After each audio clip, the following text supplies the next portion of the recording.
You're on the Six Screens Telenetwork, earning the reputation of giving all the right ingredients, uninhibited in exposing the hard, cold facts about the Watchtower Society. And Disney. Well, hello and welcome in. Boy, I'll tell you what, we have got a lot of people coming to the Six Screens tonight, and thank you for your presence here. Well, we know that the Watchtower is in deep trouble. We know they are in life support right now. They're doing everything they can to gain more attention, to get more people to come into their flock, so to speak. But we got a couple coming on.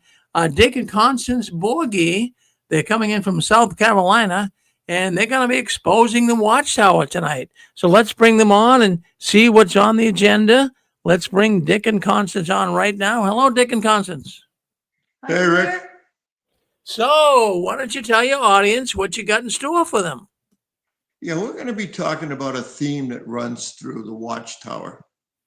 And that theme is a lot of money for the Watchtower and a lot of perversion.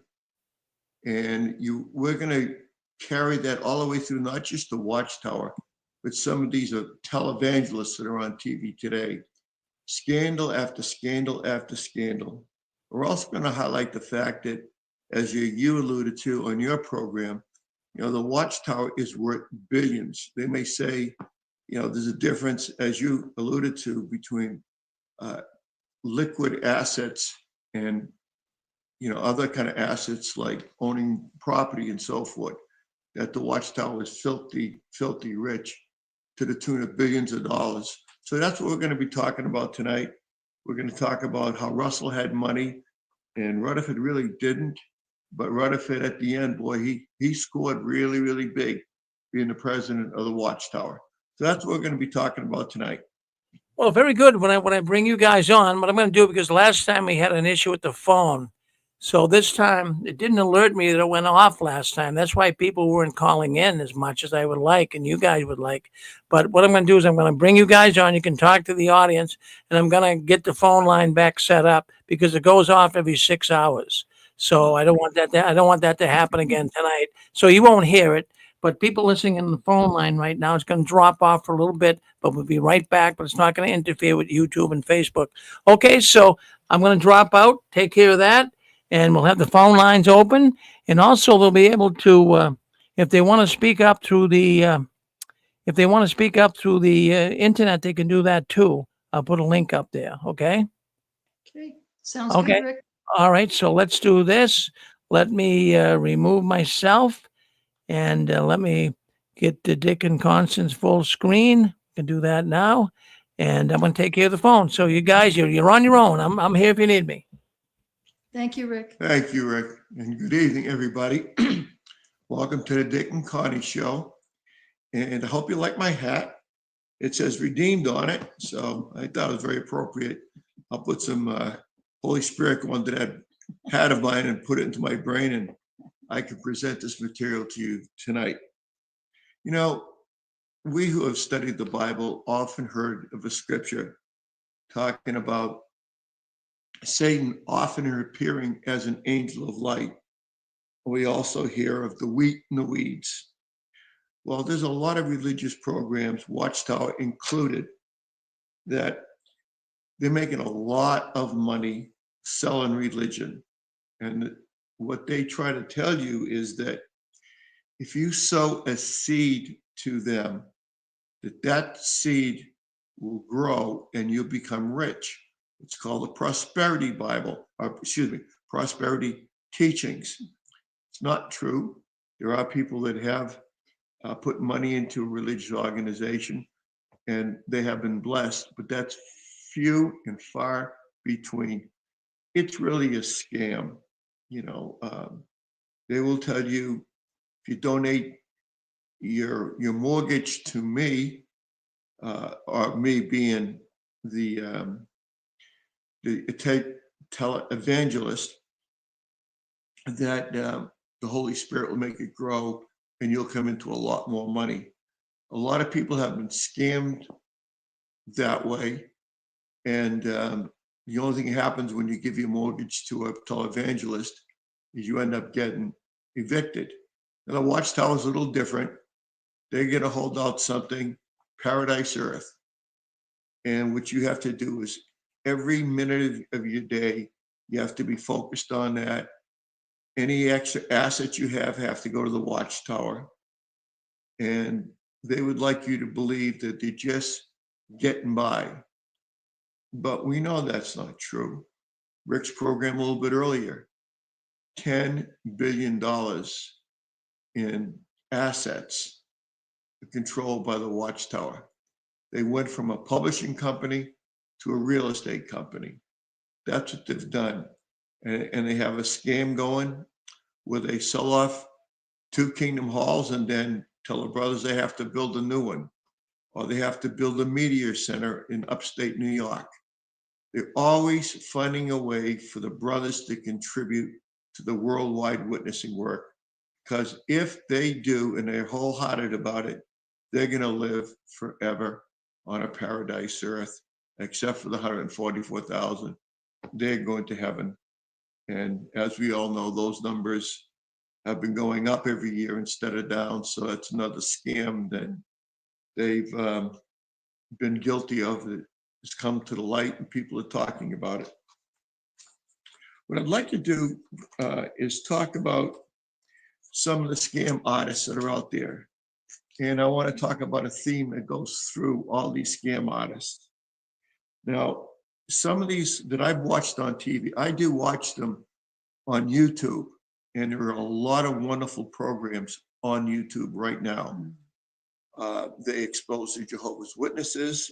They expose people like Robert Morris, Michael Murdoch, Benny Hinn, Joni Lamb, Paula White, Rabbi Robbie Kahn, Kenneth Copeland, Joel Osteen, Joyce Myers, the list goes on, Jesse Duplantis, T.D. Jakes,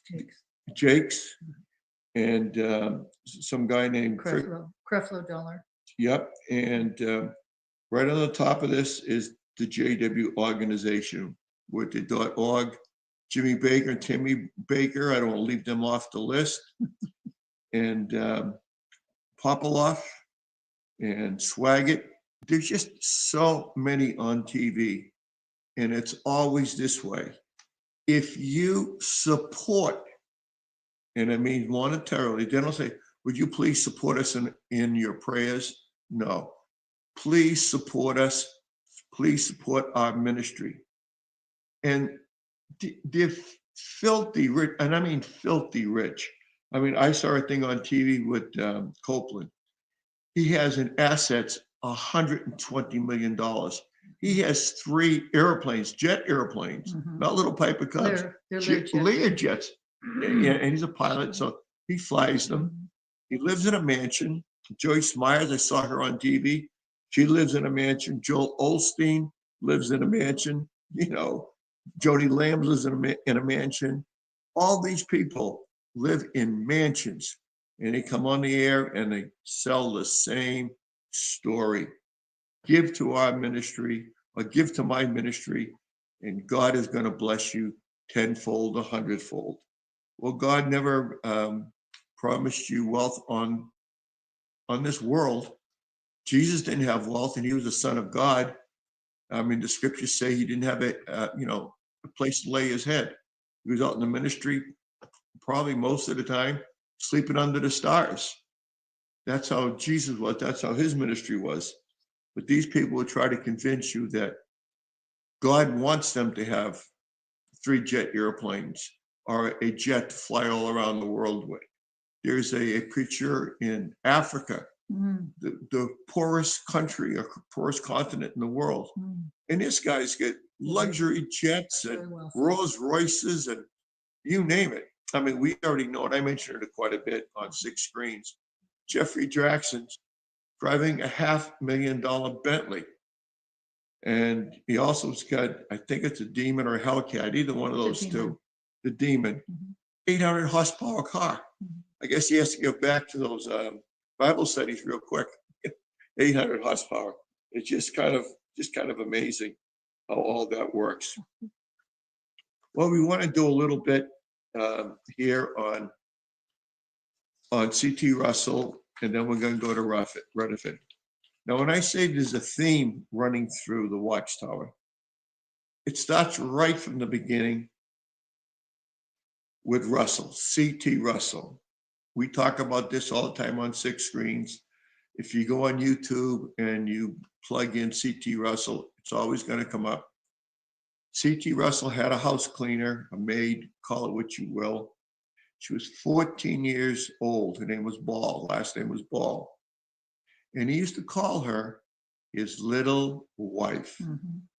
Well, his big wife didn't appreciate that too much and ended up in a divorce. Mhm. And in those days, women really didn't divorce their husbands No. as readily as they do today. No, I didn't. And she was, well, you know, she told the judge, this guy's messing around with a 14-year-old girl. When the scandal broke, he sent her back to Australia. It's quite well known. What isn't so well known is that he tried to get out with not paying any alimony or anything like that. And she was kind of the brains behind the financial side of it. She helped him with his starting Watchtower. It wasn't, it was the International Bible Students then, Yeah, but she was behind all that big time. she certainly was. But she was kind of the brains behind the monetary side of it. Mhm. Guess he tried to help C.T. Russell beat his wife at a support. Mm. Judge Rutherford, Yeah, that's a good point. who really wasn't a judge per se. He was a prosecutor. He was a lawyer and he was a prosecutor, but he filled in a couple of times for a judge in trivia stuff, and he latched on to the name Judge Rutherford. Right. But in the true sense of the word, he really wasn't a judge. But I'd like to add to that comment Mhm. with C.T. Russell. First of all, back then, women didn't get the right to vote until the year 1920.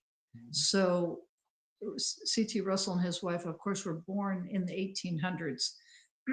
And women back then did not have a lot of rights. And anyway, his wife was very, very instrumental in helping him with regards to the organization.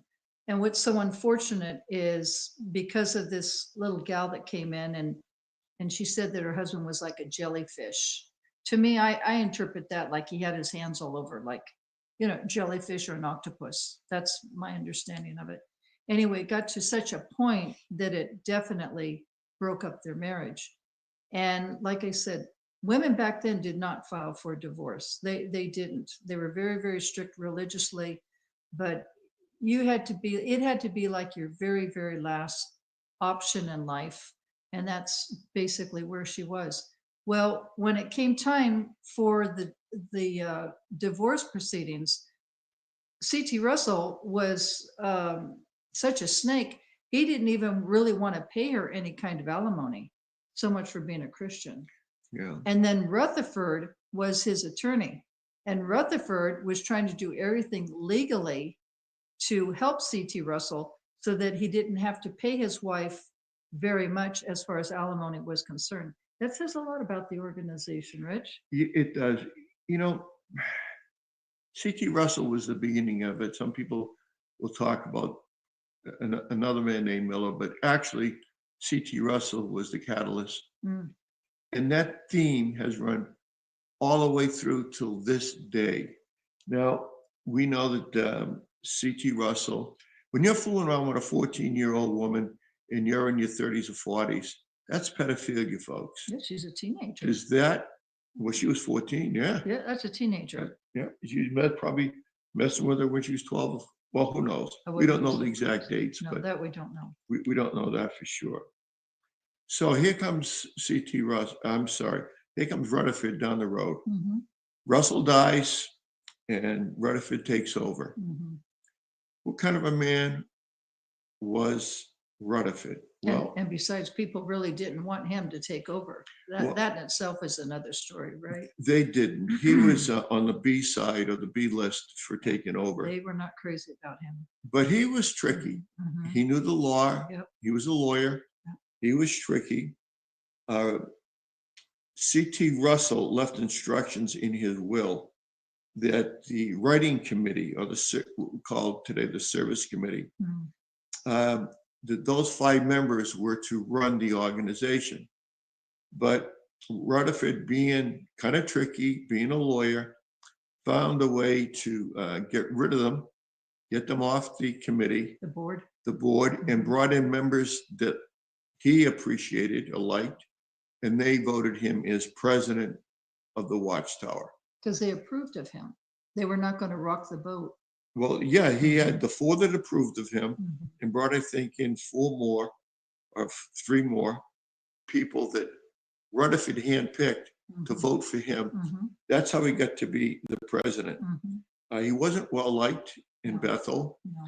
and he started making changes. Mhm. Some of the changes that he made was, no celebrating of birthdays and Christmases and Easter. Well, we all pretty much all know that. Mhm.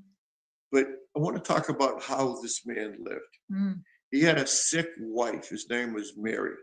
Her name was Mary. And and he left her in California when he went to New York to be the president. He left a sick woman in California. Didn't give her much, and she eventually passed. But before Mary passed, there was another woman that he hired. He had a male, sorry folks, no problem with my throat. He has a male nurse Mhm. and nutritionist that was assigned just for him. And that male nurse went with him most places. He was with him in New York. But he turned around and he hired, because he had the purse strings, he hired a female who was very pretty, and she divorced her husband after 15 years. She was a Southern Belle. She was a remember? Southern belle, Mhm. and this woman was not trained as a nurse, was not trained as a dietitian, nothing like that. Mhm. But she went with him every place he went. Mhm. Raised a lot of eyebrows, but no one was going to say anything Mhm. because he was the president and he could throw you out of Bethel. Mhm. And Bethel, for a lot of people at that time, was a nice place to be because they ate well. This was the height of the Depression Oh. and the Dust Bowl and all that stuff, and people were having a really, really tough time. 1929. 1929, the stock market crashed, That's right. and the Depression came, and also simultaneously with that was a Dust Bowl, and crops weren't growing. It was a very, very difficult time. Mm. People were selling apples for a Yes, they penny were. each. It was really, really a tough time. So you have to ask yourself, what is Rutherford doing? How does this guy live? Well, we talk about it a lot on Six Screens and other programs on YouTube. He has a house built for himself. Mhm. It is a 10-bedroom mansion. Has all the amenities you could ever think on. It's on acres of property. It is absolutely gorgeous. It's in San Diego, California. Where the weather is considered the Gorgeous. best weather in the world. Yeah. It averages 70 degrees all around. I've been there. It was a really, really beautiful, beautiful town. And what does he buy? Well, he buys a 16-cylinder Cadillac. A yellow Cadillac. The best Mhm. at the time, probably the best car he could buy. He could afford to buy anything. I know Duesenbergs were out in those days, but maybe couldn't get his hands on one or would have bought one. He had a chauffeur, Mhm. and he was driving a beautiful 16-cylinder Cadillac. Now, he had two of them. He had one in San Diego. Yep. And he had one in New York. Now, you have to realize back in 1929, it was the complete stock market crash. Everyone's stocks just dropped, and many, many people went into absolute panic because, they had no money for the future. A lot of times people were literally committing suicide, jumping off bridges, because it was just a horrendous time in life that people had never encountered here in the United States. So like Rich said, people were selling apples. I remember my mom, I grew up with parents that were born just around the turn of the 1900s. My father was 1907, my mom was 1913. And my mom would tell me stories about during the Depression, people were even selling little pencils, anything just for money, just to be able to make it. So when you look at the background of the way the economy was at that time, people were really, the average person was really, really struggling. And then when you see Rutherford, who has not one, but he has two, 16-cylinder Cadillacs, right? I mean, it was very opulent. And then he's down in this mansion in Beth Serene with 10 bedrooms. It's a beautiful, you can go online, I'm sure many of you have, but it's a beautiful Spanish hacienda with terracotta tiles, and it's just very beautiful. And that was his lifestyle. So go ahead. Yeah, it can't be proven that he was an adulterer, but all the signs really point to it. And I think most of the people knew that this woman who was supposed to be his nurse And his dietitian. dietitian Yeah. really was his mistress. Yeah. Because he had a male nurse and a dietitian, he just added, he had two nurses and two dietitians. It doesn't make sense, Well, but James Penton mentioned that, remember? he did in James his book. Penton in his book, how it really looked very, very scandalous with regards to Rutherford. And a lot of people really looked down on it because, like Rich said, she was married to her husband for 15 years. And all of a sudden she deserted him. And then I guess she divorced him. But anyway, she left him. And then now she's with Rutherford. And Rutherford not only had been married, but then he had a son. Remember, his son's name was Malcolm. Malcolm, yeah. Mhm. So, and that was one issue. Then are you going to mention with regards to all the booze coming in? That's coming up. Okay, all right. Yeah. Now you got to remember, this is prohibition. Yeah. You can't buy liquor, you can't sell liquor, but No. you could in Canada. And he had the Canadian branch of the Jehovah's Witnesses, Watchtower up in Canada. Mhm. And he's telling the number one guy in Canada, number one JW in Canada, hey, I want cases of booze coming down. And nothing cheap. Whiskey. Booze. Yeah. And, I want the best Cases. Yeah. brandy. I want the best scotch.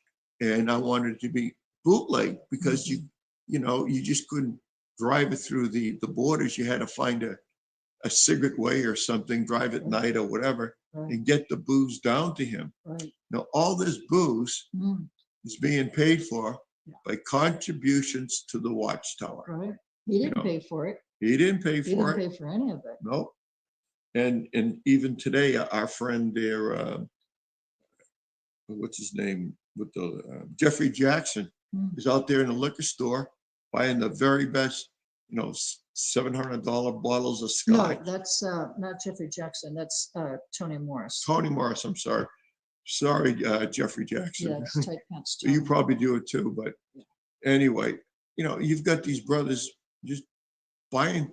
Nothing's changed. The same spirit runs through that organization. Jeffrey Jackson driving a Bentley.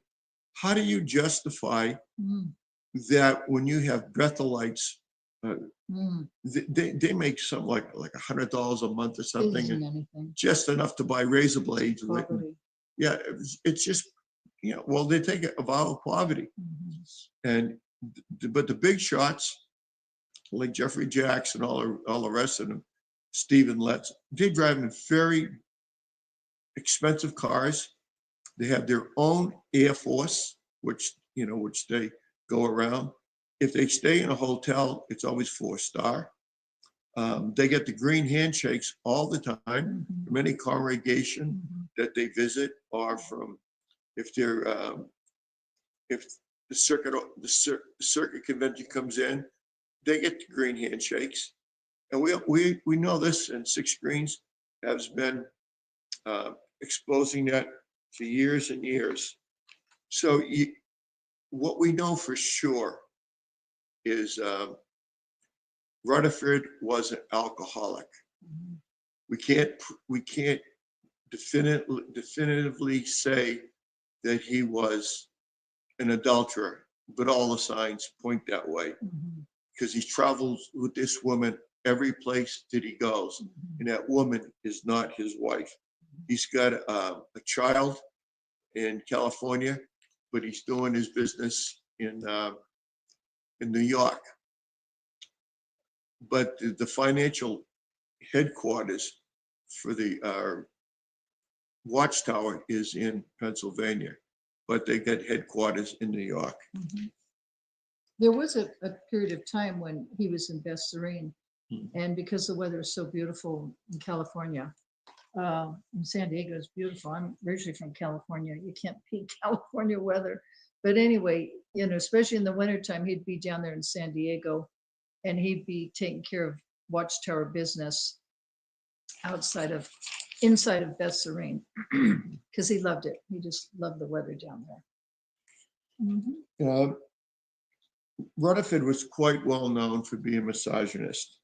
It was mentioned, Rick just mentioned it about the hank of hair and a bunch of bones. Yeah, stack of bones. Stack of bones and hank of hair. Yeah. That's what he said. You threw me off there, girl. Anyway, he didn't have a high regard for women. No. And so that theme runs right through the Watchtower today. A woman can't stand up in front of the podium and talk. They have to sit down in a little chair. They're not allowed to present an argument or give a discourse or a sermon or anything. They're just not allowed to do it. They always have to be subservient to a man. And even if the woman was 100 times more spiritual and 100 times smarter, whatever the guy says is how it's supposed to be, because he's the man. And it's kind of stupid for that to be that way. Okay, star 6. We've been talking a lot, the last 20 minutes. You folks have any thoughts out there? Is anything you want to add to the conversation about the way Watchtower treats its women, or how the money flows through? You have any thoughts you want to express? Now's your chance.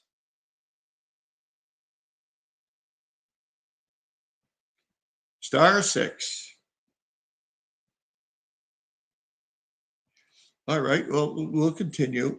So here's Rutherford, not spending any time with his wife or a kid, his sick wife. He's all over the world with this nurse / dietitian. The Southern Belle. She's beautiful. I saw a picture of her. Hello? You see, go ahead. Oh, sorry. I think somebody else was ahead of me. I don't know if that person's still there or not. I guess they'll come back. In any event, I really appreciate this reminder of a lot of this history that hopefully other people know about. And you're so right. They still have the same misogynistic attitude towards women. And my heart, when I finally woke up and just kind of realized the plight that women or sisters were in this thing, it really just kind of broke my heart. I can't imagine, and maybe your wife can give us a little bit of insight. What is it like to actually be a female and just go to meeting after meeting and sit there and never be able to really, contribute other than the comment and maybe your occasional talk, and the same thing for this?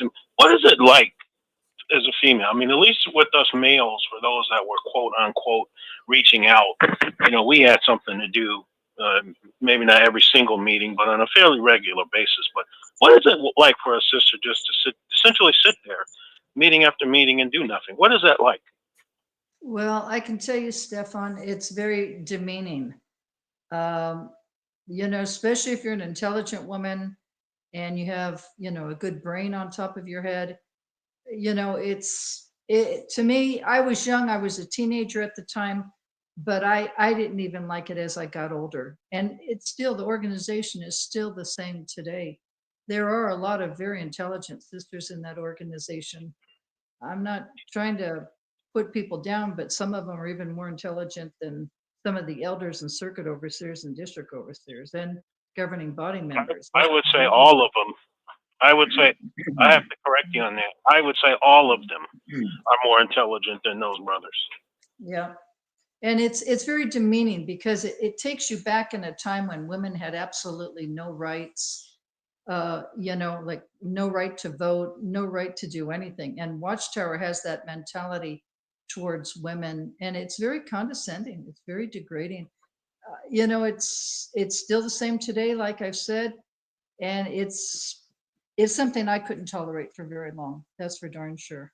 It's just, and there's a lot of sisters that are like that. I'm not saying you have to be disrespectful to your husband or anything like, or usurp his authority if you're a Christian woman. I'm not saying any of that. I'm just saying that they do not give women any kind of opportunity to be able to express herself, on the podium, for any of the talks, any of the conventions. Just like you said, Stefan, it's very, very true.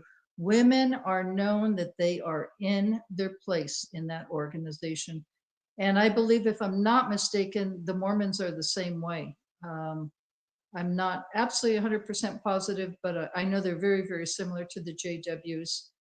And except in the Mormons, they believe in having a lot of children, a lot of children.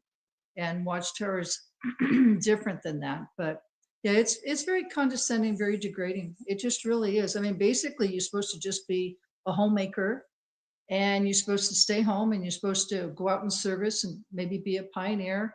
That's it. And maybe if you have children, if you choose to have children, but that's it. There's nothing else beyond that. That's your whole identity as a woman in that organization. And that certainly is not who I am, never have been, and never will be. It certainly must be difficult for someone like Connie or anybody else. Connie's got a bachelor's degree. She graduated top in her class, and you're studying The Watchtower, which is written on the 8th grade level, or some of these books. It's got to be like, it's like being a college grad and they put you in a 3rd grade class, and you're supposed to be happy. Mm-hmm. And then you see men making these stupid decisions and you can't say anything about it. Otherwise, they'll disfellowship you. I mean, if you challenge the way the Watchtower does things, they'll throw you out. Well, I remember to answer another thought that just came into my mind, Stefan, is that at the very, very end of my journey with Watchtower, we had a new couple come in. I think they were from San Francisco. I didn't really know them that well, but anyway, it was a husband and wife, and they had 2 daughters, and the daughters were a little younger than I. I was in my late 20s at this time. Anyway, and he was a ministerial servant. So the congregation had split, and that was a big change because we loved our congregation, felt really like a family and everything. So now it's split, and you don't have a choice as far as, where you want to go. You're told what book study you're going to go to and so forth. Anyway, we had this brother and sister. I'd say, let's see, let me think. I'd say they must have been I'd say maybe 45 at the time, 45 years of age. Anyway, he's a ministerial servant, right? And I'm not knocking, I'm just explaining, okay? And this brother could not read. He was illiterate. I mean, he was illiterate. He was illiterate.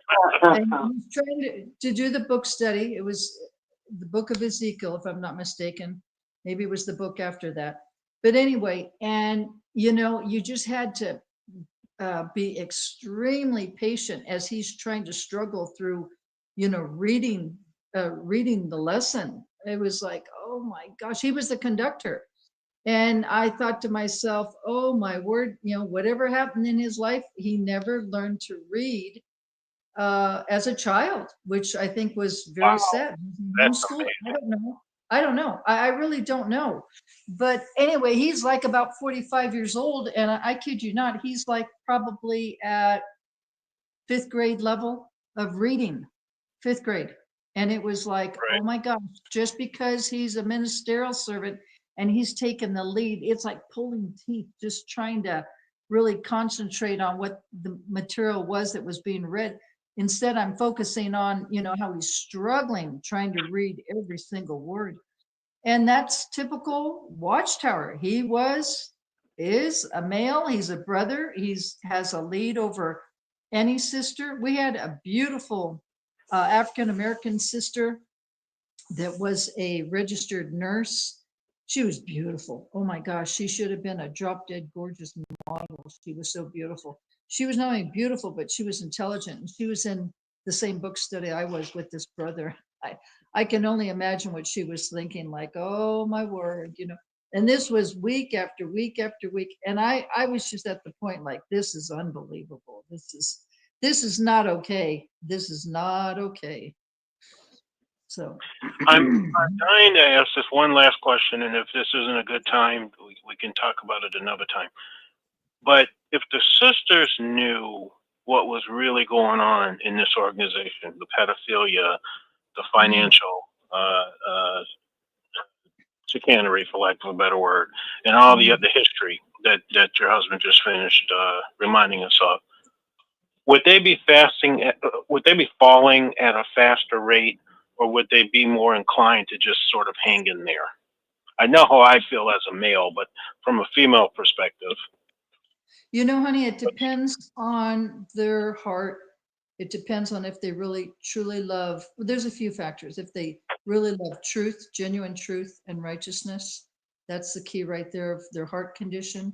Number two, it depends on if they were married to a JW husband. I was single, made it so much easier. I was not going to get hooked up with getting married to somebody in the organization. That was my choice because I wanted to go to college and that was frowned on. So, and I was not going to get myself involved with somebody and then break up the marriage because we had grown apart. So I didn't want to go that direction. I did not want to influence the other person. So it was so much easier for me. I was single. Do you see what I'm saying? I didn't have to go through that. I do. Yeah. I do. So, because when you're married, it's a whole different game, because either Sure. people stay together or they don't, and if they don't, it can be very, very devastating. So I don't know, honey. I think just it depends on each person. Well, I'll tell you one thing. Most women, I mean, as a woman, I'm speaking now as a woman. We have that maternal instinct, whether you're single or not. Most of us, okay, 99% of us, maternal instinct towards taking care of and watching over children. And even if they're not your own children, you still love and care about them. And you might see them, like maybe if you're at a store and you see a little child running around, all of a sudden you start to think, oh my gosh, where's its mommy or daddy? It's just it's protective. It's sort of built in. And so when it comes to pedophilia, no woman wants to see any child harmed, whether it's theirs or even if it's not theirs. It's just that maternal instinct that we have. And then when you really do find out that, yeah, there are a lot of pedophiles in this organization, I don't know how they can stay in, because you're really putting, if you have children, if you are a mother, you're putting your child definitely at risk at this. And even if you're not a mother, how can you be a part of an organization that doesn't respect children? Because if they respected children, they'd clean this mess up. And how can you be a part of an organization that truly disrespects and diminishes women? I mean, I don't care what the picture looks like on the outside. the image that Watchtower has, they don't respect women and they don't respect families, period. They don't. You That's just have correct. to look at That's the correct. You history. know what? Not only how could women put up with somebody doing that to their children, how could a father put up with something like that happening to their children? Like if Right. they're an elder, I can't.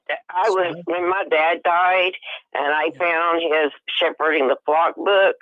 Yes. I was furious Yeah. when I read some of the stuff in it. And I thought, I have no respect for anybody, any brother Right. who could go by that Mhm. handbook Right. and, or whatever you want to call it. How could they do that? It just didn't seem right. Right. Well, Debbie, thank you, honey, for your comment. If people have ever seen these court cases, they're not even JWs. Okay, they're not JWs, and you find, and these are true stories. This is no joke. There'll be a mother, and her child was sexually abused. Okay, and she knows who the pedophile is, and she's at court. I couldn't tell you what state it was in, but man, this mother went ballistic. Okay. And so she's in court. The judge is there, the bailiff's there, everybody's there. And anyway, the sentence came down on the pedophile that, whatever reason, was not guilty. And she knew he was guilty. She knew this pedophile was guilty. This was the day before 9/11. She pulled out her gun. She had a gun on her. She pulled out a gun right in the courtroom. She killed him. She killed him. She says, "This is what you get. I don't care if I go to prison the rest of my life. I know what you did to my child, and I'm serving justice." And I'm not saying that's right, but what I am saying is that this issue of protecting your children, and Debbie, you're absolutely right, whether it's a woman or a man, I don't understand how someone in the organization can be a man, can be a ministerial servant or an elder. Let's be real. Let's say an elder. Okay. And that your child was sexually abused by so-and-so, and yet you're going to just keep quiet. I'll tell you, my husband's not like that. Okay. I'll tell you that right now. My husband is not like that. He would not keep quiet at all. He's trained to use a gun. I'm not saying he would, but I'm just saying, being a Marine, he knows how to use the gun, and it's a good thing. But, Watchtower just thinks that, leave it in Jehovah's hands. No, that's how these pedophiles just float around. What do they say, Rich? The average pedophile abuses like 150 children? Before it gets caught. 150 children. That's one pedophile. That's generally the average. Even if he says he's sorry and he means it at the time, that desire overtakes him, and he's going to offend against. Those targets are those 10 to 14-year-old girls. They're predators. Yeah, they're predators. They're predators. And, They're predators. the Watchtower doesn't defend its younger people. Right. They're more concerned with the image. It's all about image. Everything is image. Yeah. And of course, the Watchtower is making millions of dollars. And if they have their image tarnished, then maybe they won't make so much money. Well, that's the bottom line right there. It's Bottom all about line the is money. It's all about the money. And And, they really don't care about you and your children. They don't. and for these elders that know what's going on and they keep their mouths shut, it's a conspiracy. They're guilty. They're just as guilty. Like, who was it, Rich? Albert Einstein, talking about the Holocaust and all the Jews that were genocide back then. The people that knew about it and didn't do anything, they were just as guilty because they allowed the evil, right? Yeah, absolutely. When you know something's really wrong, you have to speak up. You have to. That's why you have a conscience. But if you don't, then you're condoning behavior. Go ahead, sister. I was a single parent. I mean, I was a divorced mother, but I was still a single parent of 2 kids, a boy and a girl. And there was a brother in our congregation that had been disfellowshipped.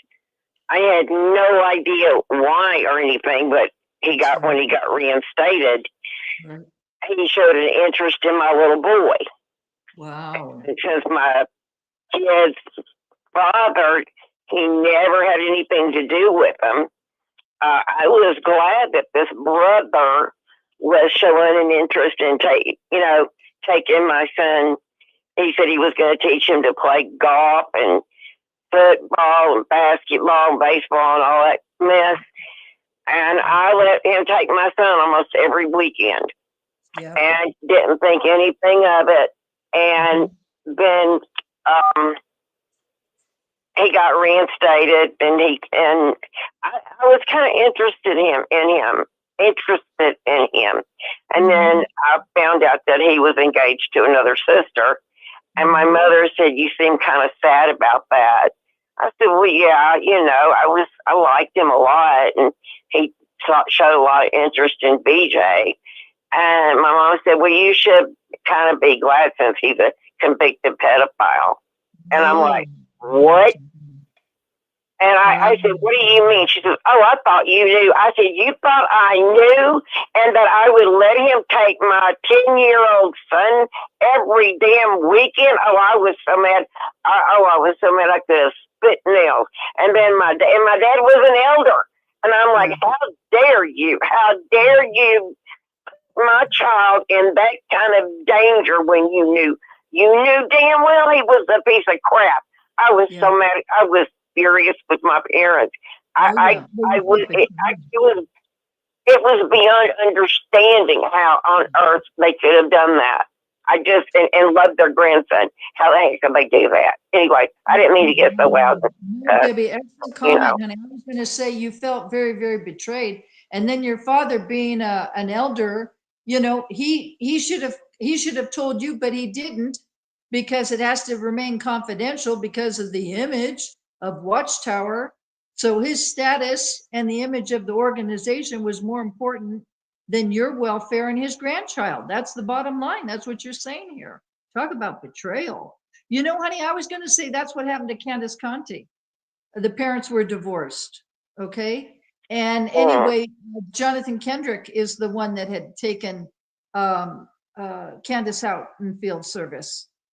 Yep, that's exactly what happened. And a lot of these sisters, they don't know anything about predators. They don't know anything about sex offenders, but they're predators. They're looking for an opportunity to gain the trust from the parent or parents, and especially if there's a single parent like a mother, okay?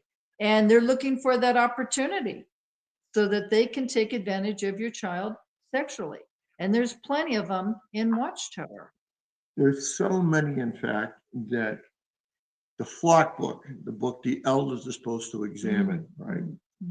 It says in the flock book, if you have a brother that's an elder and he's watching child porn, you would think at one time that's automatic disfellowshipping. Uncleanness. No, you don't even lose your position. If you're watching child porn, that is so sick, but you're creating a desire in your members that the first opportunity you get to molest a child, you're going to do it. And if like when I was a young dad in the so-called truth, my kids were like, 10 and 7, stuff like that. There was one brother used to come over to the house a lot. His name was Randy Carbonell. And I just found out on 6 screens because one of the guys that Rick employs, he got molested by this Randy Carbonell. And I didn't know he was a pedophile until just a year or two ago. So, nobody tells you. Nobody tells you. They might go ahead. I was going to say, in my dad's defense, okay, after that happened and after a whole bunch of stuff blew open about what happened to me too, my dad did start secretly turning in pedophiles to the officials. not the Watchtower officials, but the police, and had investigations going like that. And he did that right up until his death. Good for him, Debbie. Good for him. You know, if the elders go to court because they're hiding pedophilia, the Watchtower Bible and Tract Society will throw them right under the bus, the elders. They don't care if you've been an elder for 40 years. They will throw you under the bus before they let one penny go out of their coffers. You think they have their own lawyers, all right? You think you're going to spend a nickel trying to give legal representation to an elder that's covering up pedophilia, even though that cover up is something the Watchtower initiated for all the elders. You call the service committee first before you call the police. Now they've probably done away with a lot of that, but that's because they get sued so much, so often. Yeah, it's right in the book. You don't get this fellowship or lose your position if you're an elder watching pedophilia. Hello. No, Hello. Just a minute, please. I just wanted to make a comment. So remember when we were in the organization, they'd always talk about uncleanness and pornea and the whole bit, right?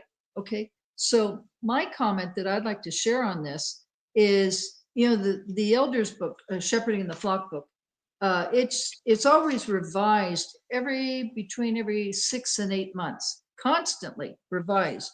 That's because the attorneys at Watchtower are saying, we need to change this, change that, change this. Okay, so what's my point? My point is in terms of kiddie porn. Okay, kiddie porn is not considered any reason to be disfellowshipped. Now just think about that. And why is that? Because I'm sure it's so prevalent. Yeah. The elders would be calling everybody in because of kiddie porn. I mean, there's different kinds of pornography. Okay, kiddie porn is watching pornography of children. Okay, it's very, very perverted. All of it is. But kiddie porn, and like the Bible says, as a man thinketh he is. There you go. Okay, in Proverbs. So you open up your eye gate to watch that filth, of men sexually abusing a child or a toddler or a baby, whatever. I mean, I can't even imagine that. And you feed your mind on that, okay, over and over and over. Rich is right. You're eventually going to act upon it. Well, in the elders book, it's not even considered, watching kiddie porn is not even considered a reason to be disfellowshipped. So it's like they're approving it. Yeah. It's acceptable behavior. And it's not. That's criminal behavior when you start molesting, sexually abusing, raping a child. It says a lot about the organization. Yeah, there should be a special kind of hell for people like that. I agree with you, Yeah. Debbie, on that. I agree with you 100%. Yeah. Well, I Have am no pity for them whatsoever. None. I Hey, agree. hello. And oh, sorry. Go Sorry ahead, for sister. interrupting. This is Fran. Oh, hi, Hi, Fran. Fran. Hi, Connie and Dick. It's a good subject you're talking about tonight. Thank And you. Debbie, I'm so sorry that happened to BJ. Mm. It's a horrible thing. And every time, and we've heard it, when people mention this to elders, they bring it to the elders' attention, which we did because we had no idea there was pedophiles in the congregation. They say the same thing. They say, we're working on it.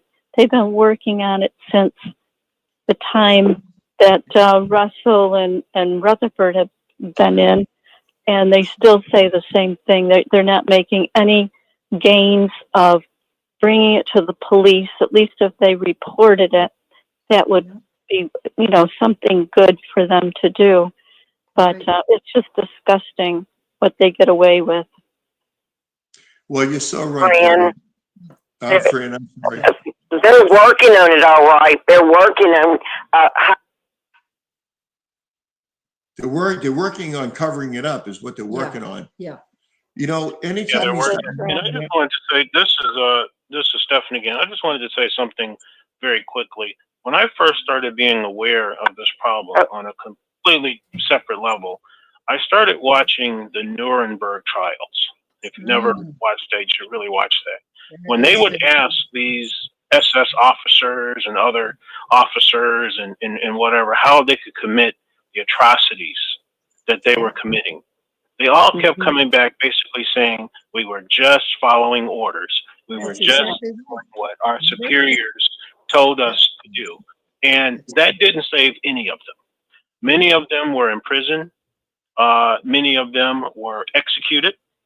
Yep. And so the point that we're making is, even if you don't have the compassion, the love to say, I can't be a part of this, because that's immediately how I felt. I couldn't be. I was like, there's no way I can be a part of this. There's no.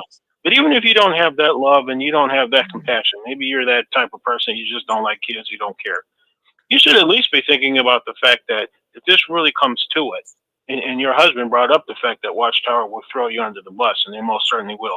I'm in Illinois where they had that court case, and those two elders were told by a young lady at the hall that she was being touched inappropriately. They went to court many years later, and Watchtower's position was, well, we just give the elders guidance.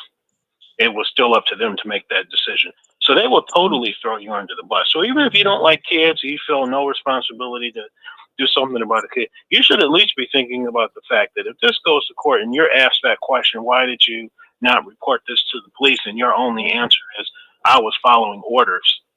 You're still going to be liable and maybe sued and maybe even put in jail. And once people find out why you're in there, you're going to get some extreme treatment. So even if you don't care about kids, even if you're not going to do the right thing for that reason, you might want to be thinking about protecting yourself, because just coming back and saying we were just following orders is not going to save you. That's right. Excellent point, Stephan. And the thing is, the governing body, what they are doing is they will distance themselves from the elders. And in other words, they are, and they will, and they have been throwing the elders under the bus. Okay. The elders might say to themselves, well, to the authorities, to the police, right? I've just been following orders. That, like you say, that doesn't cut it, because the governing body members, okay, they want to legally distance themselves from any of this. So they are leaving this up entirely to the elders to be thrown under the bus, and the elders, unfortunately, will have to receive, whether they lose their house, whether they go to prison, whatever the situation is, it's a very serious downfall for them. And I do hope that they're active JW elders then, because this is no game. This is no game. Watchtower will throw you under the bus, and you will be on Watchtower will throw you under the bus. Yeah. And one of the first videos that I watched on this topic was an elder, and he was waking up from this whole thing. He had transferred to a completely different congregation. And while he was at that other congregation, it came to light from that a child had been molested there. But the family went to the court system, and this thing went to court. And so the elders from the old hall told the elders, say, listen, now, we've got this court date coming up. Let's get together so that we can get our stories straight. Get our stories together. And he said back to the elder body, what do you mean get our story straight? We're just going to tell the truth. And he said, oh, no. The legal department wants us to say that when this brother transferred in, there was nothing in his letter stating that he was a known pedophile and that he had been convicted of molesting children. He said, but that's not what happened. We did get a letter, and the letter said to watch him. And despite the fact that we called ourselves watching him, he reoffended at that Kingdom Hall. They said, oh, no, we can't tell him that. So he talked about how he got with the brother on Sunday, and the brother told him exactly what the legal department wanted him to say. And then he said, and I went to court, and I told the truth. And he said, and when I did that, the legal representatives from Watchtower just stood up, they folded up their stuff, and they all left out of the courtroom, and they disfellowshipped him immediately. Yep. Now here we are being told the only time you're disfellowshipped is when you're unrepentant from some immorality. That's the majority of the disfellowshipping. But here you have a person who was dealt disfellowship because he told the truth. Right. Yep. So that's just Be organization. told the truth. So yeah, they'll throw you under the bus, or they'll disfellowship you if you tell the truth. One or the other. You Yep. pick your poison. So true. Right. Yeah, Because just it's in another God's side image. point. If I could just say one more thing, and then we got to go to bed. You were talking about the way the women are treated in the organization, and yes, I agree. And if you do any research and go back in time, way back in time, during the Bronze Age, before there were men priests, the women were actually the priestess, and they treated people right, and they were also healers. They did the healing. They used medicine, they used body fluids and all this to heal people. And interesting, the first priestess, her name is Medea, and that's where medicine comes from. So if you do any research, the women were the first priestess, and they were the healers, and then the men came in and they just turned everything around, and it got terrible after that. So just wanted to say that, and we love you guys. We love you, Connie and Rich, and we're so glad to talk to you while we were on our trip. We love you, Debbie, and we love you, Stefan, and everyone that's listening. But we're going to head to bed now, so good night, all. Thank you, honey. Sweet dreams. Sweet dreams to you, friend. Good night, Joe and Fran. Good night, Thank Joe. you. All right.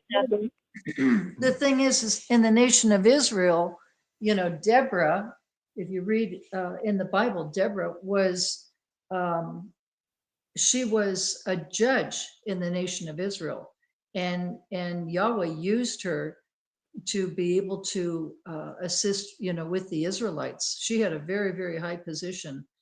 And anyway, you will never, ever hear Watchtower ever teach that. They don't teach the whole Bible. They cherry pick. But anyway, what I'm trying to say is that God himself truly loves and respects women. I mean, that's a fact right there of how he used Deborah. Did I say Deborah? Anyway, and so, but Watchtower will never, ever allow women to be able to have any kind of position in the organization, except just to be able to regular pioneer so that they can recruit more members and bring in more money. Okay. But as far as speaking engagements and so forth, no. If you watch the news, or if you watch Daystar or any of those programs, Yeah. I mean, the scandals, pedophilia is always in there. With the Joni Lamb thing, she wasn't doing pedophilia, but No. someone in her family was, and they were covering it up, Yeah. just like the Watchtower, Yeah. because it doesn't give that wholesome image. Another thing the Watchtower does to Well, cover up. They don't want to lose their $100 million a year that they're getting from donations, Daystar. So it's a big blow up that you're seeing on. Yeah, and it's in Through all the the internet now. it's in all these ministries, Sure these is. evangelist ministries. It's going on. It seems to me that when you're making millions of dollars and you're living like a multimillionaire because you're preaching the Bible, there's something wrong, because there are so many people that are homeless and are starving, and you're driving Bentleys, or you're living in these mansions. There's something so wrong with it. It always seems to go hand in glove with false teaching, lots of money, and perversion, or just plain old immorality. One of the ways the Watchtower covers up immorality, if you've got a young child that has been sexually abused by somebody, particularly if that person is an elder or ministerial servant, the first thing the elders are going to say to you is, listen, do not discuss this with anyone. This is a private matter. Jehovah knows what's happening. His Holy Spirit will take care of it. Have faith, my brother. Jehovah will take care of it. Jehovah knows what's happening. He'll take care of it. He'll guide us other elders, and the situation will be taken care of. Do not tell anybody. So if you've got a 7-year-old boy and you've got this pedophile in the congregation, if you know another sister that has a 7-year-old boy or an 8-year-old boy, you're not supposed to tell her. Mhm. And there's a chance that that boy will be molested. A victim. And that's how they do it. Yeah. Yeah. That is how they do it. Well, in Watchtower, the elders will ask, does anybody know about this, right? Yep. That's one of the first things apparently they ask in a judicial committee meeting or whatever. Does anybody else know about this? Well, why is that so important? Because Watchtower is all about public relations. It's all about the image. And another thought, Rich, I'd like to say, that database that Watchtower has, Erwin Zalkin, the attorney that's down, he happens to be down in Southern California, San Diego area. He was suing the governing body members themselves, and he was trying to get the database, the full database of pedophiles in the organization of Jehovah's Witnesses. And he went to court and everything else. He's an attorney, of course. But anyway, and they were sued $4,000 every day, a day. And yet Watchtower would not budge on it. They would not give up the database of all the numerous pedophiles in the organization. And what's that tell you? That tells you that this problem of pedophilia in the Jehovah's Witnesses must be humongous. It's enormous. It must start, I'm just saying that there's a strong possibility it could be starting from the very top going all the way down. Why are they hiding the database? How many people are involved? And unfortunately, Rich, the rank and file do not know about any of this. And then when we discuss this, like if witnesses are listening tonight, they think we're lying. They think we're making these stories up, that we're fabricating this. And we're trying to speak the truth so that your child or grandchild or family member is not another statistic with regards to these pedophiles that are in this organization. Yeah, absolutely. Well, Connie, a minute ago, was it y'all that were talking about, was it Russell or Rutherford? I think it was Russell had the 14-year-old girl with him all the time. Yeah, right Russell. there is when probably child sex abuse started. It started off that way, and it's just continued and continued. And a minute ago, I was trying to say that they were constantly working on it, and the phone messed up. But anyway, they're working on it. They're still working on it all the time. They're working on letting it keep happening. They're working on hiding it. They're working on just every little thing to keep it from being exposed. So yeah, they're working on it all right. They're just not working against it. They're working for it, not against it. They're not cleaning house.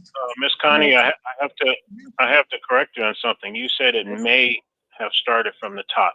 I have to correct you on that. It most certainly starts from the top. Remember, every organization, the culture is set at the top. And in this organization, which is an extremely high control organization, you can't do anything without their approval. Everything you talk about, everything you teach, everything comes from them. There is no autonomy on any level. So this comes from them. And the fact that here we are in 2024, almost 2025, and the most recent information they have on pedophilia, or at least watching that kind of material, is that's not even a disfellowshipping offense. It doesn't even merit judicial action. Just a couple elders can go and talk to the person and give them a little slap on the wrist and tell them they shouldn't be watching this. That lets you know how they feel about pedophilia in this organization. Right, honey. I do agree. Well, Leo Greenleaves was one, and then Chitty was the other one. And the one with the 2 witness rule, which one? Oh boy, what was his name? Jared? No. I don't know. It's drawing a blank. One of the governing body members. Yeah. Who came up with this 2 witness I rule? think it's Ted Jarrett's or something. Yeah, it could. Ted Jarrett's. That's it. Yeah. There's a strong indication that he was. Speaking of strong indications, I mentioned this the last time we had a program. I don't know about the 2 new guys that just joined the Watchtower governing body. But prior to that, after Tony Tight Pants left, you've got 8 men that are comprise the governing body. Not a single one of them have offspring. Now, Right. you would be hard pressed to go to any kind of board of directors or anything else. You had 8 middle-aged men, and not a single one was a father. You'd be very, very hard pressed on that. Yeah. So what does that tell you? None of them were a father that we know of. They could have had plenty of kids that we didn't know about. Well, yeah. Yeah. That's a good one, Debbie. That's a good one. Could I Well- share a thought about kids? What's that? Yeah, I just wanted to share a thought about kids. You know, a lot of times when you don't have kids, you don't know how to relate to kids. I know Right. before I had my kids, I was pretty cold-hearted, pretty indifferent. I'd be like, grab that kid and spank its butt off for crawling under a chair. Then when I had mine, they would crawl around the whole hall in the chair, underneath the chairs, you know. But they're the perfect people to be, you know, they're the perfect people for that because they really don't care about children. And I want to say this too. When I was in there, I couldn't believe I don't know what you'd call it. Like you guys have said all along, it's some theme that has run through from the beginning that's hiding out. I've actually gotten drunk with elders and then went to the elders and says, hey, dude, we got drunk. And he's like, well, Dan, why don't we just call it the Budweiser Blues and forget about it? Okay. I saw another brother go to a pool drunk, and the elders rushed him off real quick. He was staggered out to the pool. And we're like, man, that's Brother Schmelik. And never brought up. And then the final one was a brother who was really harassing the Pioneer Sisters. This guy spoke on the assembly and everything. And they saw me kind of becoming friends with him, this tax collector people out in East Texas. They saw me becoming friends, and the sister goes, damn, this guy brushes up against our butt all the time with his hand. And I was like, no, not Ralph, you don't do that. They were standing in line with the elders. Well, nothing was done. Well, then the guy finally did get with me. He's like, Dan, don't go in there and tell the elders about all your sexual stuff. They don't understand out here. This is the country. If you need to go down to Houston and get laid, go get laid. That's what the guy told me. Nothing was done. I went to the elders, and just like Rich said, they say, you know, they're protecting Jehovah's names at all costs. And how they would say it was, Jehovah brought him in, and you guys know the rest of it, and Jehovah will remove him in his own due time. And that's what they told the sisters. And finally, guys, this guy was on the front page of the Nacogdoches News for touching a woman inappropriately in his chiropractor place. Never got removed. Still an elder to this day. No matter who went in there and complained about him, it was all hush hush. It was. I mean, imagine the front page news in East Texas. It's just Texas. It's a little loop around the city. This guy was on the front page news, and it was even worse. I'm not even telling you the half of some of the things the guy told me that I couldn't believe. And, you know, I almost split my mind when I saw him coming off a platform at the assembly. Wow. Yeah. And some of the things he told me, I'm like, how can this be happening? I'm handling the mics and they're saying blacks can't do anything in the Kingdom Hall. They're crazy. You know, there was prejudice. There was, I mean, it was crazy. And I'm like, all of this stuff was pushed under the rug, just like you guys are saying. You know, it's just amazing, isn't it, what goes on? Like you guys are talking about the pedophiles and, you know, and you know the reason there's pedophiles, you guys already know. We've talked about it. In most churches, you have a background check. Me and Angela were an Episcopalian church, and we were going to work with the kids. Background check, this, that, the other. Here's how to go. You know, if a kid has to go to the bathroom, 2 people go. Safeguarding God's children, Angela just said. And we had to go through a class, and you were never alone. There's none of that in the Kingdom Hall. There is none of that. Like Debbie said, letting her kid go off with some crazy guy. It's a breeding place, like Rich has said. It goes all the way back to the top. It has to, you know. Mm-hmm. Mm-hmm. And they're not. Thank you, Dan. That was such a great comment. We always love to hear from you. I was going to say, and there's no. Thanks. I love hearing everybody's too. Oh, and there's no cleaning house. I mean, this has been going on for years, and Barbara Anderson brought it. You know, when she was working at Bethel, she had a big binder and brought it to one of the governing body members. She didn't say who it was, but she didn't think he was aware of how prevalent the issue was with regards to the pedophiles and the sexual abuse. And he basically said, It's weird. don't tell anybody. Just Yeah, take it's that just book, put it it's just away. weird how far it goes back. Yeah. Yeah.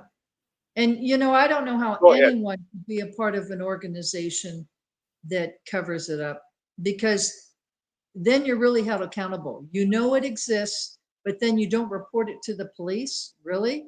So you're just as guilty as the pedophiles, Right. because you're allowing it to happen in the organization, and you're not protecting the brothers and sisters in the organization. And then when those pedophiles go door to door, you're not protecting people out in the community who have children. Okay. Yeah, you Good tell that to a police officer or to a law enforcement officer, they'll take your ass and get you in jail as fast as it can go. Yep. Okay, Watchtower wants to quiet. Just let's put it under the rug, sweep it under the rug like it doesn't exist. Well, those pedophiles are, going to be raping like 150 children. Okay, how many more I children? never thought about the way you just said, Constance, about. I never really thought about what you just said. There's no cleaning house. There's no I mean, cleaning. Michael Moore, you remember the guy who killed himself down there? I mean, he pulled out boxes of pedophiles. He called me and said, Dan, call the memorial. They got a pedophile. I said, what do you mean a pedophile? The guy's still a pedophile after they caught him? He goes, oh, yeah, he's going to do the memorial and everything. Call the hall and just say, hey, I'm an anonymous caller. And he had boxes. And I'm like, they don't clean house as long as they get and Watchtower is enabling it. By not doing anything, they're enabling it. And you know what bothers me too, what Rich said about how far back the money goes. I believe you guys probably believed it too. I thought at one time it was a good organization back in the 60s, 70s. I really thought it was Jehovah's organization and it was clean. But according to Barbara Anderson, she said it's been rotten from the beginning. What Rich said tonight, the riches they've had, the cars they've had, I mean, it's really still hits me today. Like, I've always thought, did they get taken over? What the hell happened? We were, the thing that got me and made me feel it was Jehovah's organization was the way they built the Kingdom Hall. Everybody got together. It was so organized. It was built in a couple days. They borrowed money from this congregation and then shared it with this congregation, all scriptural. And then to find out it was all, just, we were all conned. And, it still boggles my mind that, that it hasn't been taken over. It's always been this way. I'm still shocked to this day. Are you ever feel like that? Like it was taken over? It was good at one time, but according to Barbara Anderson, she said absolutely from the very beginning it was rotten. From the very beginning, they were calling in about pedophiles and trouble, and everything was ignored, just like you guys said. Truth is, it's not just enabling; it's being an accomplice when you know solidly about it and you won't do anything to defend or stop it in any way. You just can let it continue. You're an accomplice to it, so it's very serious. Yeah, thank you, guys. Dan, I agree. There was a number of years when I worked in education, and I'm IT. I'm not an educator, but I would still sit in. We had meetings twice a year, right before school started, and midway through the school year. And one of the things that you would be reminded of is if you see anything inappropriate between a kid and a kid, or between a staff member, and it didn't matter from the principal all the way to the janitor, you report it immediately. First, you report it to the police, then you report it to the school administrators. And it happened to me. One day, I was just going up the stairs in the hallway to go to the next floor, and there was a teacher who had bounced this kid off the wall, literally picked him and threw him up against the wall. So I went in there and I got myself right smack dab in the middle of that. And then I immediately called the vice president. I didn't know how to reach the president, but I immediately called the vice president. He was there within minutes. That person was fired on the spot and escorted from the school. And that's what you are supposed to do. Now, we can do that just in education, but somehow in this organization, they can't manage to investigate any of these cases of pedophilia. And we want to think that this is some God-directed, God-ordained organization. No, this organization is evil. It needs to be stopped. Right. You're right. excuse me. Go ahead, Have y'all Debbie. heard anything about all these Well, like what's going on with P. Diddy, Sean Combs, and all these entertainers and things that they have literally said, even Bob Marley, I think I saw him on a recording, that he said what he did for the money, he said he sold his soul to the devil. I mean, he was serious. And a lot of these entertainers, that's what they've done, because they want to make millions and millions or billions of dollars, and they're willing to do anything. And some of them do.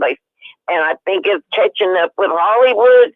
And I think that's what the governing body has done. Literally, they've sold their soul to the devil. So, even Satan can transform himself into an angel of light. So there are times that the Watchtower can seem so great. And I think it was Maverick on here that said it, quoted a scripture from the Bible, that watchtowers like whitewashed tombs, which are beautiful on the outside, but on the inside are full of dead man's bones and every kind of impurity. And basically, well, you know what? If you think about it, if you're a Christian, there's going to be a judgment day. So some of these people, you've heard the saying, dead man walking. Well, there you go. Like I said, there's a special place reserved, I think, for those kind of people right there with the devil, Because the children are just so, innocent. But what I was going to say, Debbie, what I had heard, I haven't kept up with Diddy, but I know there's a lot of information keeps popping up, YouTube, and I haven't kept up with it. But what I have heard, not sure if it's true, but what I have heard is that he had tunnels under his house. And what's interesting is Watchtower has tunnels in New York. When it was Columbia Heights, there were tunnels. There were tunnels under Brooklyn, Bethel. And that's where Mark Peo was sexually abused. How convenient, right? For a pedophile. Nobody even on the main streets of New York City, they don't even know that there's tunnels under there. I wouldn't think so, right? And yet to think that, wouldn't that be a wonderful secret place for a pedophile to get a hold of a child and rape them? They can't be seen, right? They're a predator. They're an absolute predator. That's exactly what happened to Mark Peo. Palo. Connie, there's tunnels all over the country. There's tunnels. We even know about how the drug cartels would, have tunnels to come into the United States. Yes. Well, all those 500,000, I saw on the news that what's his name? The Homeland Security guy, Alejandro Mayorkas, about those 500,000 missing children. He actually said, yeah, well, we know where they are and what's going on. He said, but, it's not our responsibility to do anything about it. Talk about a piece of, garbage. Yeah. That's the problem. They don't care. This stuff with P. Diddy is the same stuff you have with Epstein. All the big politicians, go to Epstein Island. Here, drink some water. Yeah, thank you, hon. Go to Epstein Island and they do whatever they do. It's always even sexual. people from The Crown too, remember? Mm-hmm. Andrew, Fergie's husband. I mean, and they do want to release that list of who were the people that were, visiting. And it's, you've got P. Diddy and you got Epstein and you got these multimillionaires. They're all screwing around with children. And there's like 500,000 children came over the Mexican border into our country, and nobody knows where they're at. Nobody knows where they're at. You don't ever hear anything about that. Well, you know what? Watch when Trump gets in, this thing is all going to explode. And those predators that are sex traffickers going over the border, they're looking for children. And there were children. Remember that one little girl? She was so adorable. 2 years old. Two. And her parents sent her to America. She's only 2. and she was by herself. Now, you know, these people that are predators, that are sexual abusers, they're looking for this. It's just appalling. Sometimes these children don't make it. There was one case, someone said there was a child, I don't know if it was, well, I'm thinking little girl. It didn't necessarily have to be a little girl, because boys are sexually abused too. They're sodomized. But anyway, so this child was 9 years of age and was sexually abused, raped repeatedly at the age of 9. Okay. These people are animals. The thing you got to realize is that there's a recidivism rate for pedophilia. If you were sexually abused when you were 9, there's a very good chance when you become 30 years old or something like that, you're going to be looking for a 9-year-old to abuse. It's learned behavior, Rich. Yeah, I mean, It's learned. We all know in the Roman Empire, especially with the Greeks, they used to have a young boy being with the soldiers. I mean, everybody knows that. Pedophilia is a horrible thing, and the Watchtower is a perpetrator of that. The Watchtower is a filthy rich organization. Just like all those names that I read, they're all living the highlight. They're all tickling your ears. They're all telling you that they can cure blindness, they can do this. It's all a scam. And the Watchtower is a big, big scam. It's a business. You know, it's just a business. That's all it is. It It's is a a fraud. corporation. It's a business. That's all it is. And when you really wake up and realize that this has nothing to do with religion, how in the world do you claim to be godly when you're allowing pedophiles to roam around and rape the children? It is just a business, and people need to really wake up that it's like smoke and mirrors, right, Rich, that expression? It's not what you think it is. Quit wasting your time. and I would say there's something that's happening right now in our society. You got YouTube and you got all these channels out there, and they're exposing these preachers, these prosperity teachers, what kind of scams they're using and so forth. And you know, that is probably a sign we're living in the last days, because all these people are getting exposed. Oh, they're lovers of money. Lovers of God. Rick and Six Screens has been casting a bright light into the darkness of the Watchtower. Even if you're a diehard Jehovah's Witness, there's just so much material out there. You know, you can try to justify this, justify that, but you know what? There's an avalanche of true stories that have come out about who the Watchtower is and who these governing body members are. I mean, I just think of the Kingdom Hall that I helped build in Drake, Massachusetts.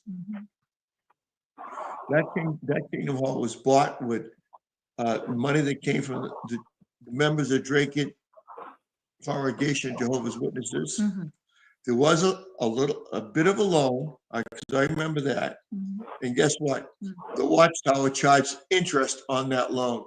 You know, if you're a brother and your brother says to you, look, you know, I need money for the mortgage or something, and you give him the money, you're not supposed to charge him interest on it. Right. I mean, it's in the Bible, but sure enough, my congregation, the Drake congregation, they get charged interest. See, it's a business.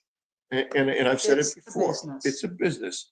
That Kingdom Hall was dedicated to Jehovah's name. Governing body member came and gave the talk. And now that Kingdom Hall has a crucifix on top of it. They sold it to some other religion. I forget what religion it is. Yeah. But that's what they do. Yeah. They sell off 2 Kingdom Halls and then swear, brothers, we got to build another Kingdom Halls somewhere near that. It's just a scam. All these monetary scams are just unbelievable. And I just want to finish off on Rutherford before the night. Rutherford was the type of guy that not only was he a drunk, a womanizer, He'd throw you right under the bus in 2 seconds. Guys writing letters to Hitler saying, you know, we agree with the way you're treating the Jews. You know, they're bad people. The Jews are bad, and we really like your philosophy and so forth. And Jesus was a Jew, and he's saying this about the Jews. Yeah, He must have been a Christian, right? yeah. Here it is. I think it was Noor or the other guy, Franz, one of the Franz guys. Yeah. Joining the United Nations, 1992, saying that we go along with all your philosophy and your thinking. We want to be an NGO, but look, can we have an unlisted number? They got caught. And we were taught that the wild beast revelation, you know, and all that. Yeah. It just goes to show you that they are not who they claim to be. And you know, Rich, a lot of people are waking up, which is wonderful. A lot of people are really, really waking up. And it is very difficult to accept this because it's supposed to be the truth. But you know, it is not the truth. When you're in it long enough, you realize, like Jesus said, you will know my disciples by the love they have among themselves, which there is no genuine love, it's conditional love. And second of all, he said, you will, you know, you got to look at the fruit, right? What kind of fruit do they bear? Well, they don't, it's not Galatians 5:22-23, the fruitage of the Spirit. You see pedophilia going on, you know, raping children, greed. You see a lot of hypocrisy. Drunkenness. Oh yeah, there's a lot of alcoholism in the organization. There's a lot of brothers and sisters that are on antidepressants and anti-anxiety medication. You know, you don't need to do that when you're a genuine Christian and you have that peace that surpasses all understanding that God says that he gives to his people. See? So that's what's interesting. This part that I have a difficult time with is a lot of people, I was one of them, okay, but you're so, what's the word I'm trying to think? You're just so offended by the way you were spiritually abused by this organization that a lot of people don't want anything to do with God afterwards, which is really sad because Satan has really accomplished his purpose by that. But what you have to do is you have to separate the issues. You have to separate Watchtower as a corporation, as a business, versus really what God is all about. What you do is you read your Bible if you want. You read the Bible and you study it. You pray. You ask for God's Holy Spirit, and you develop a relationship with God through Jesus Christ. And it's that simple. You don't need a man-made organization. You don't need a religion. You don't need a go-between. You don't need any of that. You don't need any body of elders telling you what to do. You don't need the governing body members doing that. You don't. You don't. The Bible doesn't teach that. That's a man-made organization. I'll go beyond that. It's a cult. It's a very dangerous cult. So that's what we're trying to do. I'm trying to educate. Go ahead, brother. You know, we can spell it out. We can study. We can meditate. Like you said, we can pray. You know, that's what it means to worship in spirit and truth. And when we were in Watchtower, the reason we came into a covenant with these men is we asked them to spell it out for us. And when they spelled it out for us, we came under Watchtower's spell. And I did a video on it today because I felt like, you know, at one point I was like in their pinball machine. You know, it was called the Pinball Wizard, governing body Pinball Wizard. And we were batted around by scriptures. You know, when the brothers thought we were getting a little loose, they took us into Old Testament, you know, and gave us the dope, right? It was Jehovah's angry, don't ever drift. You know, they all die if they drift. And then when we were going the other way, they would take us to the New Testament and tell us how loving God was. You know, but it was kind of a schizophrenia, and I think that's why a lot of people leave. They have been batted into the Old Testament, batted into the New Testament. They haven't sorted it out. You know what I mean? They haven't, you know, alchemized the two books, and so, you know, they just rather leave because, you know, most of us in there didn't think about anything scriptural. So we just came under the Watchtower spelling it out, but we can spell it out for ourselves. We can pray. We can ask God, show us the truth in here. Show us what's not truth. But a lot of people, a lot of religions have a different spelling. The Mormons have a different spelling. They spell it out differently. The Seventh-day Adventists spell it out differently. The Catholics spell it out differently. Everyone's got a spelling. But I just say, like you just said, Constance, we can go direct. Like Dick says, hey, just give up the steering wheel. I need a little help here. I need a little guidance, God. Show me this. And we'll be led to the right person. We'll be led to the right study. We'll be led to the right understanding. And that truth will set us free, not coming under the spell of Watchtower. But I think that's what's happened, Connie, is so many people have gotten beat up. You've said it before so many times that they have weaponized the Bible against us. And they did. And they literally drove us in the ground. They worked us to death with the door to door. And I want to say this, my last thought.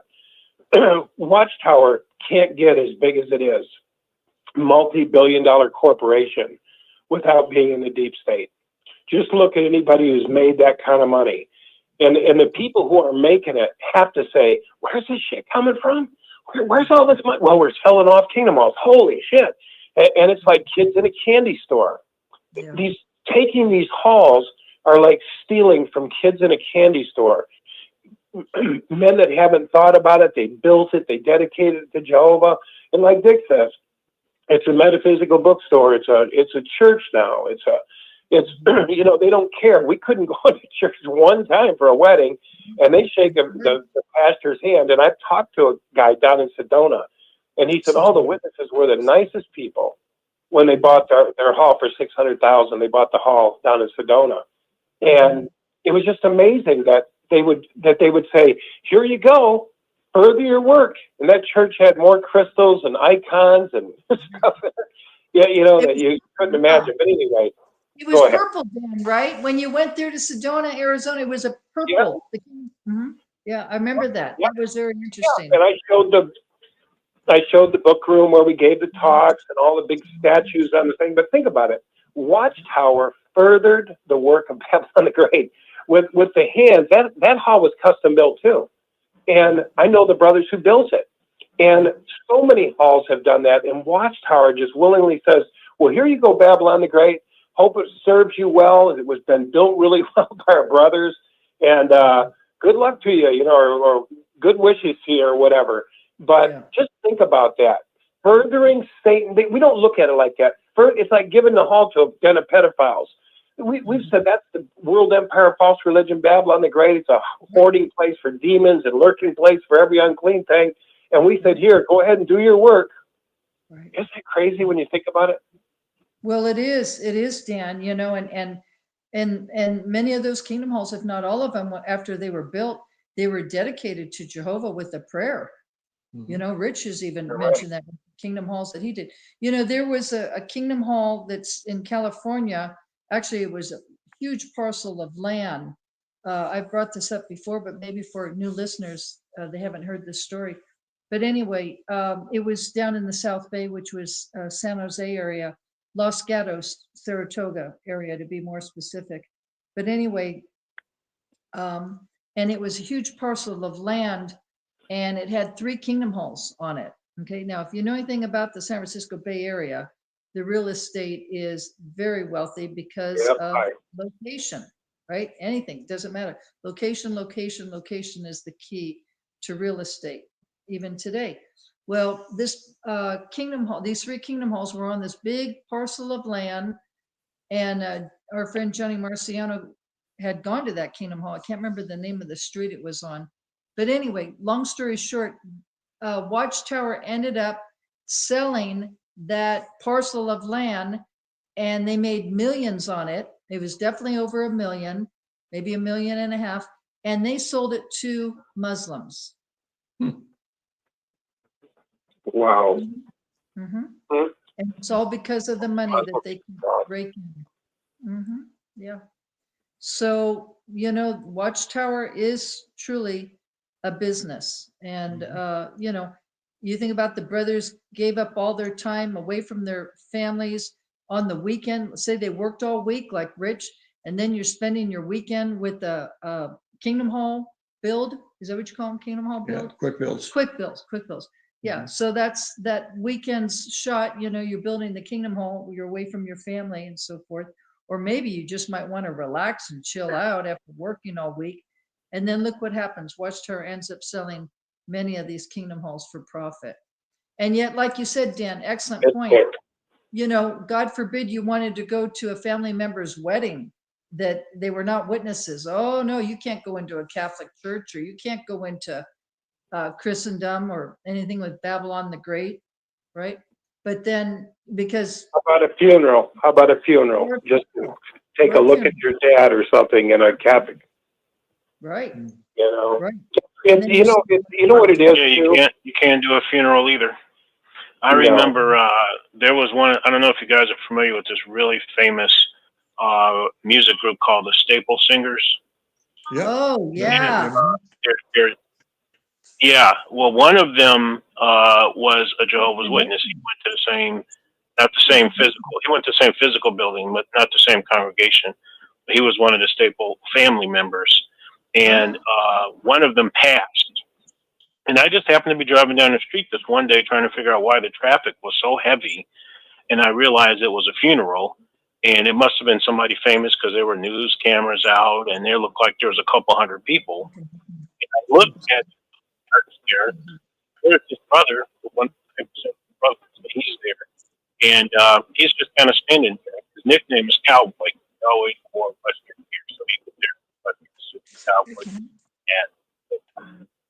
And I said, oh, it'd be somebody that passed in the Staple family. So I turned the radio on, sure enough it was.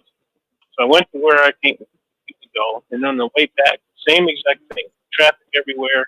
He stood outside on the steps of the church during the whole process, greeting people as they came in. He stood there during the funeral, and then he greeted people as they go out. But he would step in there because Watchtower was still wrong.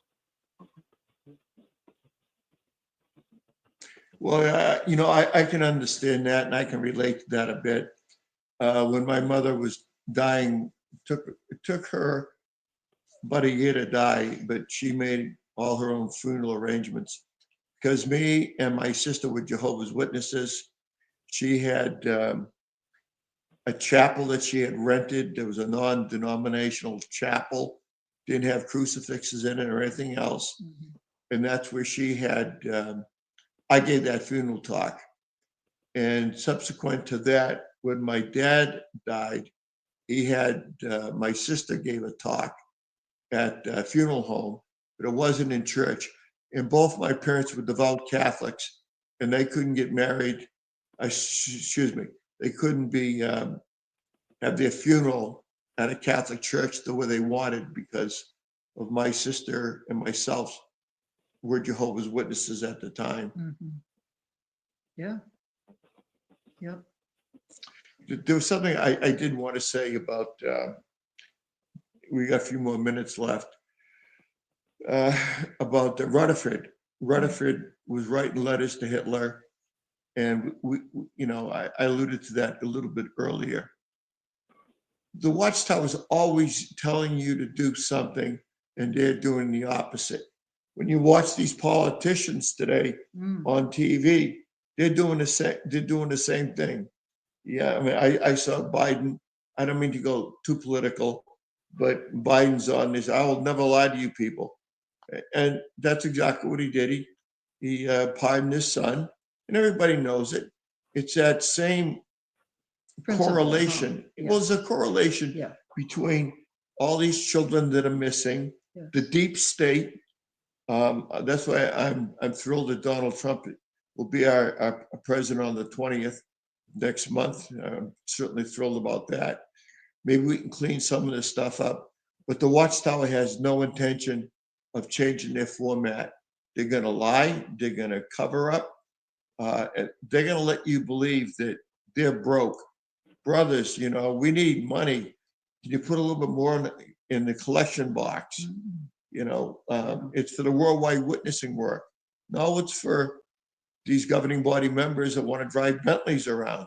And they're And worth 10 billion, Rich. This $10 organization. billion. 10 billion. They're not going to tell that Mhm. this, well, you know, we're worth 10 million. Right? And as Rick said, because a lot of people don't know that there's liquid assets and there's material assets. And the material assets is $10 billion. That's why they have, you know, what do you call them? Slush fund, not a slush fund, but well, I'm having a cold tonight, so far I It's okay. haven't had It's okay. hard time talking. What do you call I don't it? know what you're thinking. Yeah, Just their portfolio is what you're trying to find. The money. a hedge fund. Hedge fund. And, you know, Okay. they have hedge fund managers running stuff, and you know, Hedge fund. they're just so bad with that stuff. Well, they're a business. They're a corporation. And the average not a rank and religion. file doesn't know it because they're really not educated. Right. You know, Right. because most of Jehovah's Witnesses, I'd say 95% have never been in college. Well, and then they have that new guy that Rick has said, Jegel or whatever his name. He's that new guy. Jack or something. Yeah, something like that. Anyway, and the thing is that he has a background in real estate, and you know,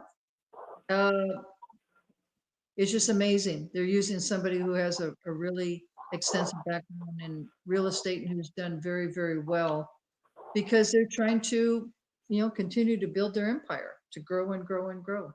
And unfortunately, it all comes from the donations of the brothers and sisters. That's why many people have woken up, Rich, and they're leaving. But we're trying to help a lot of people learn that, you know, it's time to get out. Don't be wasting your life. You know, life can be very, very beautiful. Unfortunately, this organization's done a lot of damage to people. I don't understand why people would stay in the organization after the things that we've shared and Rick has shared.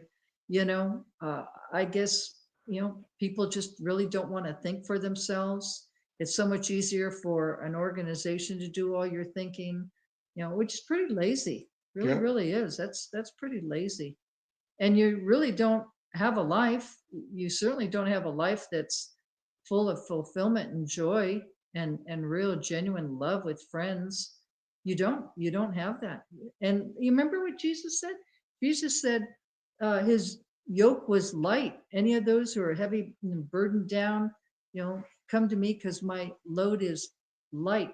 And then he also said about freedom, you know, I can't think of the scripture right now. I know it's getting late, but anyway, maybe you would think about it, Rich, what that scripture is about freedom. But anyway, yeah, you're in bondage in that organization. That's the point I'd like to make. You're in total spiritual bondage. You don't even know how beautiful life can be. And God's not going to punish you. You're not going to be destroyed at Armageddon. You know, Watchtower uses those manipulative tools to keep you in bondage and to control you for the rest of your life. You know, you can't work your way into the new Hello. system. Heaven. Go ahead, sister. Hi, I'm sorry. I know you guys are in the middle of talking, but the lady that was speaking, I'm Rochelle from Milwaukee. I've been calling in since 2011, so I'm just listening to you guys. Yeah. But I just had a really quick question. I know you guys are in the middle of conversing, but when you mentioned real estate, how is it that the Watchtower benefits from the rank and file attending the meetings and the assemblies and the memorial? Like, what is the ultimate benefit? Like, how does that benefit the real estate side of the Watchtower? I don't know. I actually met a lady in 2011 when I went to New York, and she was telling me about air rights in New York with the Watchtower. Like, that's like one of the biggest benefits. It's like their it's like the what they call air rights, if I'm saying that correctly, or air rights. I'm not sure what that term is. I've never heard of that. Uh-huh. I can tell you how they benefit. One of the things they do is you've got supposedly 8 million Jehovah's Witnesses, and at every convention, they're selling books. They print them and they sell the books, and they're a must-have because they have book studies. You can't go to a book study without a book, and you're paying maybe $5 for a book. and it's all free labor and all that stuff. They make a lot of money as a publishing company, and they take that money and they turn around and they invest it in property and stocks and things of that nature. That's one way they do it. Another way on real estate is if you have an elderly Jehovah's Witness, and before he dies, the elders are there in his house wanting him to sign to do his will over, so that the Watchtower gets all the money. So they sell a house today. The average house is about $300,000, $400,000, and that all money all goes to the worldwide witnessing work. And they turn around and they buy, they buy property with it, or investments. That's another way that they make money. And of course, they make it through contributions. So they make a lot of money. And the idea is, if you take $100,000 house, and real estate goes up, usually depending on what state and how the economy is, usually goes up about 14% a year. That depends. Of course it depends. Location. Yeah, depends on location. Okay, so Yeah, I just wanted to add. yeah. I just Oh, wanted go to ahead. add to that with respect to the donations. If you go to the Lady C and JT channel, he was a high-ranking Bethelite, and one of the things that he mentioned is when they put together these conventions, circuit assembly, district assembly, they're called something different now, but I forget what it is. But we're old, so I'm sure we understand those terms. But when they put those conventions together and they decide how many congregations are going to go and blah, blah, blah, they have an average amount of money, dollars, that they're looking for from each one of those conventions. And so that's why on day 2 of what I'll call the circuit assembly, they have a person go up there to do the financials. And he will come back and say, well, as of this date, we have taken in such and such. We have a deficit. Well, they do that so that people will then reach down deep for the remainder of the convention and put in money. Now, that's at the circuit. At the district level, you will never hear them do any kind of financials at the district level. You'll just be encouraged to contribute, but they're not going to tell you how much was contributed. And the reason is because those district conventions is where they take in the largest amount of money through contributions. So that's one of the big reasons why they always have these conventions. And back in the old days, at the convention, you would have new releases. So not only were you expected to contribute for the convention, you would also have to buy your new release. So they were making money additionally. And then they even tried for a few years, for those of us that's old enough to be around, that you would buy, they would strongly suggest that you buy your food at the convention. And then you were expected to buy these food tickets. And the reason why they did that, and this has been proven a number of times, the reason why they did that is that when you buy tickets, you buy $40 worth of tickets or whatever, and then you use those tickets to buy food, you really kind of lose track of exactly how much money you're spending on something. Because if you say, oh, I'm going to go buy a soda's 3 tickets. But your brain doesn't say, well, 3 tickets, that's 75 cents. The soda's only 50 cents. They're making a killing on this. But that was just another avenue that they try to make money. Then they started charging for parking. And unbeknownst to us, parking's free. When they sign a contract to use an amphitheater or a ballpark or whatever it is, parking is built into the contract. They can't use them. How is somebody else going to use the parking lot if your people are there? So the parking lot comes with the thing, and so does cleaning.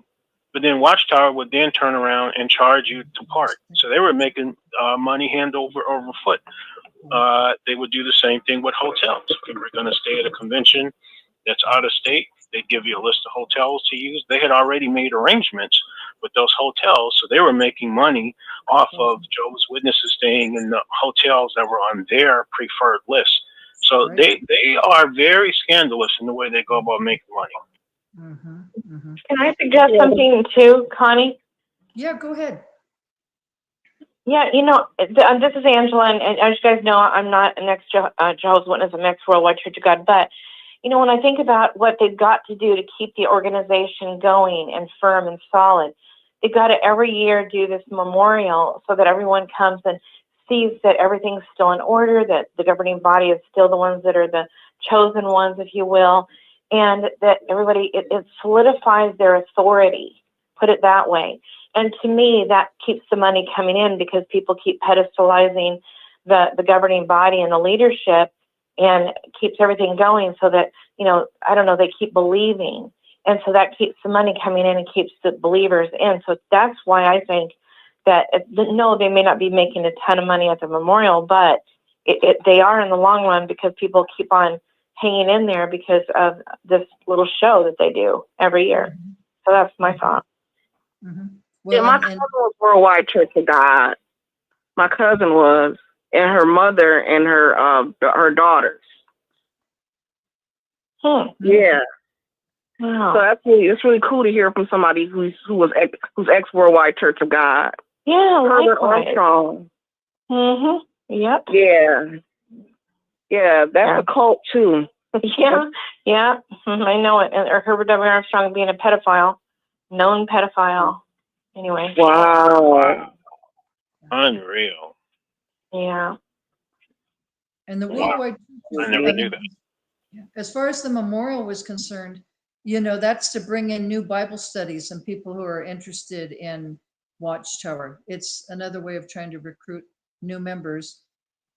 Purpose of recruiting new members is so they become baptized, so they can make donations.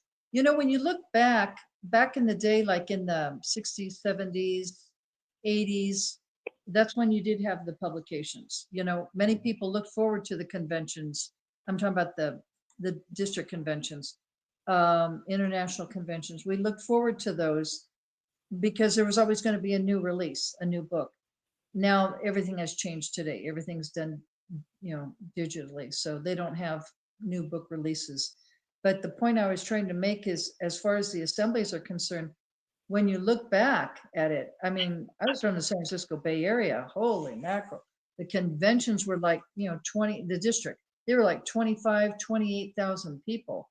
Now, it wasn't as large as New York, but I'm telling you, if it was Candlestick or it was the Cow Palace, they were packed. Absolutely packed. All the seats were packed. And the point I'm trying to make is, it was all, when you look back and you step out of this organization, the purpose of it was to make money. That's what the conventions were all about. Many of the talks were extremely boring. Many of them were. Some of them were good, but not all of them. But what was the whole agenda? The agenda was to bring in the people so people could make the donations, so Watchtower could become wealthier. That was the bottom line, and it still is. And nowadays, they make it right in your face that now there's an ATM there at the conventions, and you can use your ATM card to make donations. They're just right in your face with regards to making donations. That's the whole purpose of this organization. You know what else too, Connie? We were at the assembly, the last 2 hours of it this year, the district convention here in Idaho, and there was no speakers. It was YouTubes. It was, we're going to now hear from the governing body, and it wasn't a good YouTube. It was recorded, and just think about that kind of money they're saving. Oh yeah. They're saving millions. They don't have to fly these governing bodies all over the world, Houston, here, Dallas. It's like it's a video. We were like, okay, we're going to hear from this speaker next, video. And we're going to hear from the governing body, video. And we're like, oh my God, it's went video. No airplanes, no hotels, no this. And another thing is too, our convention here was half of what it was a year ago. A year ago, it was 3,600 and I almost passed out. So they finally rented an ice rink downtown Boise, and it's a professional ice rink, but it's pretty small, and they only had 1,500 people there. 1,500, and I think, like the gentleman was speaking earlier, I think the bean counters have got to be saying it's not worth it. It's not worth it here in Idaho. I don't think 1,500 poor people. Now, you did have a Hispanic group, go the following week, but there was only one convention. 15, that's a shame. That's like terrible numbers. I mean, so you know, I'm like, Dick, they say they got 8 million, but I wonder if they got 4. I mean, they're liars. But we literally saw a convention and people accused me of having my camera on during the admission. It wasn't on during the admission. That's what what's what it looked like. And the other thing that surprised me was that we call it that Christmas song with all the bells and all that stuff. I really believe, guys, I really did that they weren't going to play it. They played it 4 times. They were branding it. And one lady yelled out to the top of her lungs, she goes, woohoo! You know, I'm like, are you kidding me? We would have ran out of there years ago playing some holiday songs and good news, this good news. I mean, you know, it was it was a freak show. And it was like videos and Christmas songs and, you know, and like you said, kind of give, and give, and give, and give, and give, and give, and give. They even had, like you said, ATM machines. They had boxes, millions of boxes. But anyway, it's just, it's, I don't know what's left of it, guys, but it's definitely going online. Ramapo, they don't need that place with all the AI. They don't need a Ramapo now, like we said on Rick's show. That's all just another property. They're trying to get them to build for free. It'll probably end up being an Ivy League school once it's all done, or Watchtower will retire there. It's going to be a massive private community, but it'll be built with slave labor and then stole from the people, just like all the halls. Anyway, guys, thanks. Well, Dan, I wanted to ask you a question. When you said there were 3,600 people at the convention, are you talking about like a circuit assembly, or are you talking about a district? No, it was our district, and that was last year. I mean, not the year before, 2023. And I about died because it was at the, what was it? I don't know. It was the, what was it called? The center down there? I don't know. It was a big, pretty Pepsi Center, big Ford Center. And then this next year, this year, you know, we were at the last 2 hours because we like to hear the numbers and the new ideas. It was at an ice arena, and there were 1,500 people at the district convention. The district here. And I, you know, so last year, the auditorium was too big. The Ford Center, which was in Nampa, was too big for it. And then they moved it into an ice arena, and there were 1,500 people. You couldn't even hardly hear the applauses. Like I said, it was all internet. Everything was internet. I was like, are they all they going to do? And they played these videos over cheap systems that we're used to watching, like hockey pucks and stuff, you know, but you couldn't even see them, could you, Angela? They were like fuzzy, and I'm like, man, this is all they're giving these people? They're, you know what I mean? And just begging for money. And then, of course, the end of the assembly was Jehovah's Witnesses were fleeing while Jesus was coming in with a sword to grind them up, to grind up the world like a wine press, it says. He's coming in with a sword in his mouth, blood all over him. They had him with, you know, like in a butcher's outfit with blood splashed on him. He's coming in with a sword to grind everybody, and the witnesses are fleeing. The videos that witnesses are fleeing in their four-wheel drives. Yeah, you better. Yeah, Angela said you better stay in the tree. Anyway, same old scams, same old fear, same old dope they gave us. The dope was fear, and hardly anybody was there. It was like we just couldn't believe it. It's unbelievable. Angela couldn't believe it because she's been in some big conventions down in Denver. Yeah. Well, back in the day, we used to have our circuit assemblies. There'd be 2,000 people at the Fremont Assembly Hall. I know. So, wow, it's I know. amazing. A lot of people are really We would waking have, up. you know, when I was still in, right before I left, we used to have the district convention in large facilities. So we've got 2 ballparks, Sox Park where the White Sox play, that was one. We had a really big racetrack. That was another one. And the last couple of districts that I went to, they had actually had them in the same facility that they had their circuit. And I'm really starting to think it's because the numbers are so low, it just didn't justify renting that large of a facility. That's right. And that really goes to show the decline in the organization. Oh yeah, big time decline, Stefan, big time. You know, people are really waking up. It's, you know, you go on Reddit, it's interesting. You read a lot of comments of former Bethelites, former elders, former circuit overseers. I mean, It's very interesting. I'm glad people are really waking up. Watchtower, this is a big scam. As long as they can keep people, with their heads in the sand, and they can still keep manipulating and controlling them, and the bite model and everything else, they're laughing all the way to the bank. And, these people are just, it's spiritual Yep. abuse. They're miserable. It's just, You know, it's no way to live. It's not even, it's nothing, no way to live at all. Go ahead, please. Mhm. yeah, something too that's really bugging me lately was watching these people who wake up separately from their husband. Either it's the wife who wakes up. I've had people write me and go, man, I don't know what to do. I don't know what to do. The elders hate me, my husband, he's abusing me, or vice versa.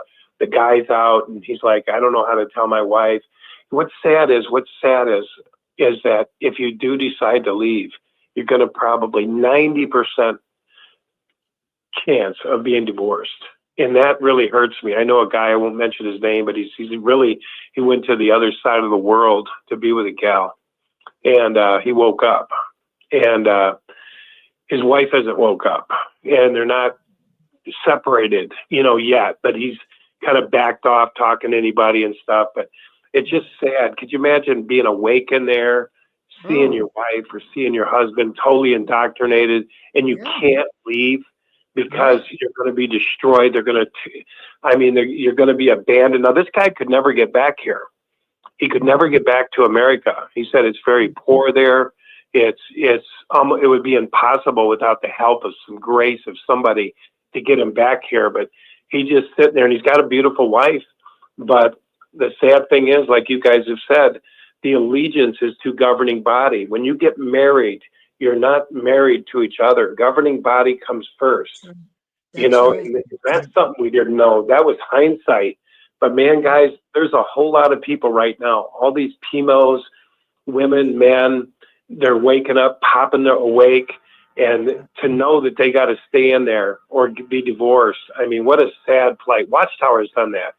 And, nothing anybody can do, and they won't stop unless, like Dick said, that they got a gun to their head or they're taking some of their money.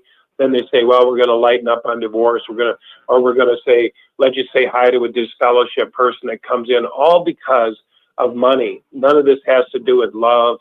And it's just a shame. It's just a shame that this is allowed to go on. Angel, and allegiance to the governing body as opposed to defending your own children from pedophilia.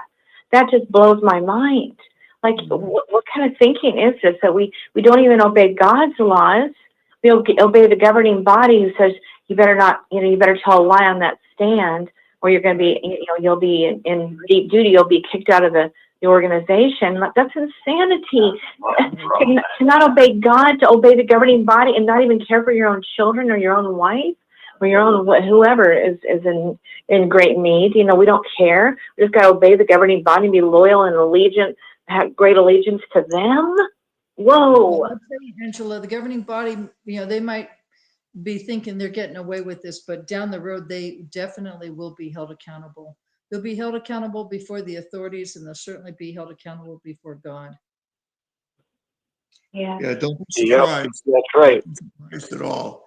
If you find that, That's why I never wanted to be in a Jehovah's Witness marriage. I never wanted to be in one ever. Well, It seemed like smart. prison. You're smart. Yeah, there's forced marriages there too. People don't know about that. It's forced marriages there too. People who are being forced to be married, sisters being forced to marry brothers they don't like. Right. Yeah, that's true. And many of them don't end up, they're not successful marriages. They end up in divorce. Many of them.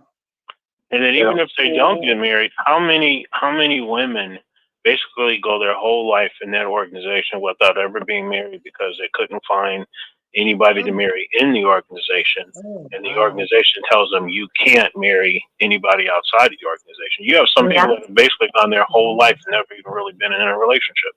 Yeah, That's right. Right about that, Steve. Yeah, that's a real issue that many of the sisters in the organization have today.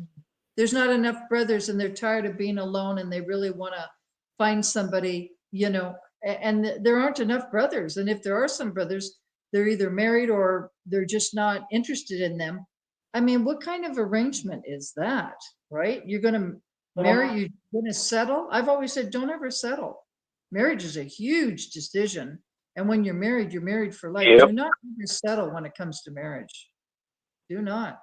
Not even Nope. with the witnesses. Do not. Especially in there, like you said, you know, a lot of it's for the desires of the flesh. One of the big scriptures that the Jehovah's Witnesses read to the younger men is if you're past the bloom of youth and you can't control your vessel, find a sister. I mean, that's as low class as it gets. And I actually saw a video that Lloyd Evans had, and it was a hidden video that they didn't release, but somebody released it. And it was the governing body talking to an elder who got into porn or something, you know, or whatever.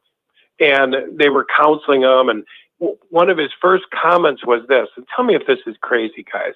He goes, the brother was telling the other brothers, he goes, before I tell you who he is, he wants you to know he tried to find a wife. A wife for what? A wife so he don't jack off? I mean, that's what you're saying here. It isn't about getting to know a woman. You don't get to know a woman. I mean, think about it. The first time you get to touch a woman's hand, you know, you're gone, because that's how restrictive they are. And so it is just more of a sexual thing. I didn't know my wife. I was with her 17 years. And my first one. And I would touch her leg and she would move it. And I'd be like, oh, yeah, you know, I mean, we didn't know each other. 17 years, I never knew her. I just went to the Kingdom Hall with her. And, you know, and honestly, I probably wasn't the nicest guy as a witness. You know what I mean? But the reason was I didn't get married to her because I knew her or I loved her. My uncle told me, and he was kind of high up in there, Dan, they have the same, check this out. They have the same movable parts. Just marry one. Just pick one. Because I had two girls I liked. He goes, Dan, just pick one. They all have the same movable parts. Can you imagine? I mean, that's why the sisters, you know, after a few years, they're looking a little older. They're looking a little rougher. They're, you know, I used to go to the Bible study and I'd say, boy, that sister, is that the sister that's up there with the guy? And I'd look at the sister up there and she looked pretty beat up. I mean, and I'd look at the picture over here and I'd be like, holy crap. And you know, it's because of that. Just think about that. Isn't that as low as it gets? Does she have you know, does she has movable parts? Or, you know, if the brother's past the bloom of his youth and he can't get in control of his vessel, then by God, marry one of those sisters and get that vessel working that way. I mean, that's what you're saying. Isn't that crazy? What a crazy theology. Get a blown up jaw instead. That way you don't have to get yourself in trouble. I mean, my God. I mean, that's how condescending it is to women, right? It really is. That's all you're really good for. That's what the organization teaches. That's what I'm talking about, how condescending it is. And then, so now you're married, right? Get out of the relationship. And then now you got two families blended together and you don't even know each other, let alone love each other. I mean, what a complete disaster. Right. Yeah. Isn't love so much different when somebody actually loves you? It's like a shock. I remember when I was with Angela, I go, really? You love me? She's like, yeah. I actually, you know, I wrote about it in my book, Eyewitness, the shocking insider story of Jehovah's Witnesses. And the whole world was cheering for me because they knew I was looking for love. All I ever really wanted was love. Sex isn't love. You know what I mean? Love is love. And when I found it, I was trying to describe what it was like when I met Angela, and I thought, and the whole world was cheering, like, oh my God, they found love. Yeah, you know, that somebody loved me. Angela wasn't going to abandon me no matter what. I wasn't going to abandon Angela no matter what. And she's like, really? And I'm like, really? We're actually like in love. This is what, and it feels good. Like you guys feel it. You and Rich, you guys feel that love between one another. There's nothing like love. Finding love, someone that sees the beauty in you. You see the beauty in them, even beyond what they see in themselves. But it's God's love that's in you. It's not your own. You don't manufacture it. It's God's love. But if you don't get into a church that even promotes real love and God's love and soaks that love in and has something to give, because if you don't soak it in, you got nothing to give, then, you know, you're not going to get anywhere. So because the church or the organization doesn't really promote love, then nothing is no one's being loved, and they're unhappy, and what a miserable existence, honestly. It's horrible. The other It's horrible. scripture, her body belongs to me. That's what witnesses say. Her body, she's not in control of her body. You know, she has to give it up. I mean, it's all of this weird stuff in there. And that's why there's so much trouble. And it's very similar to, you know, when the Catholic Church came out with all the pedophiles. When we visited the monasteries with the priest, I was staying in one of the rooms down there. And when I went to the room, I said, "Who's that guy on the wall? He looks like a saint." And they said, "Oh, that's Father so-and-so." And they said he was he was homosexual. And I said, "Oh, okay. Can I go in the other hermitage? You know, the other little, you know, little square building they had out there?" And every one of them were. And I said, "Is there something with this out here? Is this like?" And the guy goes, "Oh yeah, in the monastery, you know, one of the big things we have to deal with is homosexuality." And I said, "Oh, I didn't know that. I thought it was a place where everybody went to listen to God." And they said, "No, a lot of men come in their 20s and 30s, and you know, and they got the same desires, but they take those vows of not being married, and so it's a prime place to get into that sort of thing. And there's probably close to 90% in these monasteries that are all men, or probably the same thing in the women monasteries. We don't absolutely, but I know in the one that we went out to, St. Benedict's Monastery out in Snowmass, which is closed now, that was a huge, huge thing, because sexual desire is real. And, you know, it's part of what God put in us to become fruitful and become many and fill the earth. And what do you do with that? You know what I'm saying? And I mean, I don't want to sound like a witness, but, you know. Right, right. Well, and that's why you have a lot of issues with, you know, homosexuality going on inside Bethel. I remember when I had an ex-Bethelite tell me, he says, "You know, Connie, because I said, you know, nobody ever tells me about what their experience was like at Bethel. Why are they so quiet? You know, that's a red flag right there." And he was out of the organization as well. And he said, "I'll tell you," he says, "there's a lot of homosexuality in Bethel, and there's a lot of heavy drinking." And I was really shocked by that, because I had never heard that. And he said, "No, I'm telling you, it's the truth. I was there for 4 years. It's exactly what's going on."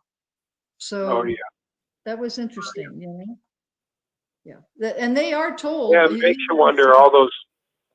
Yeah, they're told that when they leave Those Bethel, like very attractive. don't be saying Very anything attractive. about this. Don't be telling anybody back home or the congregations what goes on here at Bethel. They're supposed to be God's house. Don't be talking about, you know, the homosexuals, and don't be talking about the alcoholism. Keep that quiet.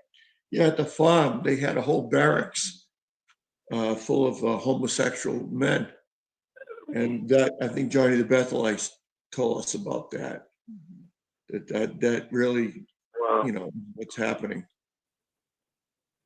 Well, you figure they're young men, right? Yeah. And they're all with other guys, my gosh, and they're just, you know, almost like in a penitentiary institution. They're all locked up together. That's interesting. Yeah, then you mix alcohol in with it, and you got, you know, and the other thing, like you say, nobody talks about, you know, you got a bunch of older men with 20-year-old kids, maybe even 18. I don't know how old you had to be to go, but, you know, they're really just young kids, horny kids, going off to a place where it's suppressed. Yeah. So what happens? It's just like anywhere, this sexual stuff starts coming out. It starts bleeding out. Mm-hmm. Mm-hmm. Yep. And they were committed. We don't know about this organization. They were committed to stay for 4 years, but now I think it's a 4-year enlistment, like the military. Mm-hmm. But now it's like only 1 year. I mean, I can't even imagine. It's very, very rigorous. Apparently a lot of the sisters can't stand it, but anyway, and I know a lot of brothers can't either, but they have no idea. I mean, you're up at 7 o'clock, you're up before 7, your room has to be completely immaculate. If it's not, you know, the housekeeper's going to rat on you. You got to go down to morning worship by 7 o'clock in the morning. I mean, plus study, plus all the meetings, you know, plus your time in service. I don't know how that works now, but plus doing your job at Bethel for free. Jeez, what a life. You know, one thing we do here at Six Screens is we point to the hypocrisy of the Jehovah's Witnesses organization. Mm-hmm. The lies, the deception, the money grubbing, there's just so much negative stuff. And we talk about it. We name names and the whole bit. If it wasn't true, the Watchtower would be throwing all the lawyers. They have a battalion of lawyers, and they would be shooting those lawyers at us. And they've never said a word to us. They don't come on 6 screens to defend themselves. They're welcome to. Nothing. Well, Yeah, they they're can come welcome on. to. They can come on at the Dick and Connie show anytime, or Rick will have them on. We've never had a governing body member come on. They listen to 6 screens. Oh, yeah, sure. They do. listen. Sure they do. Or they have people that listen and will write a report on what they're talking about. Yep. But they don't have the courage to do that. I'd love to have them come, a governing body member come on my program or our program. I'd love to have that.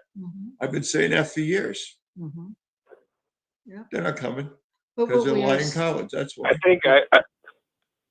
I think Rick had one on one time where he had a little chain and he was talking.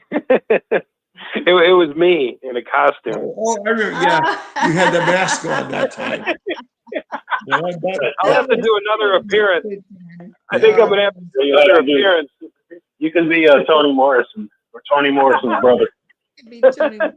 Well, I tell you that who. was cute. I You know, tell when you you were talking about homosexuality at Bethel, I didn't know about that either, or the drinking until I woke up and started hearing experiences on YouTube. And I always wondered, why doesn't Watchtower do something to discourage that? Because my understanding is, if you're a new Bethelite, you're going to be paired with another Bethelite. So there's going to be 2 individuals to a room.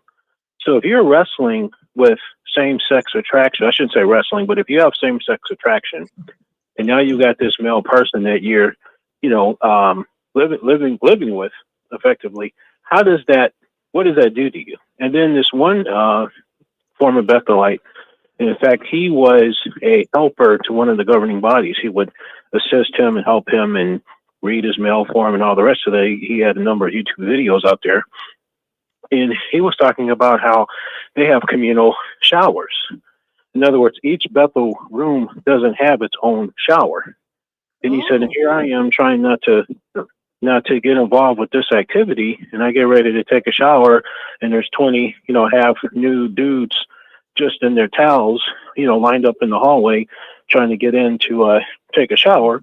And, here he is being attracted to it. And I was just kind of thinking to myself, Bethel knows they have this problem. Why aren't they doing something for these people? So give people separate rooms, not having everybody have communal trying to keep that stuff down, but they don't.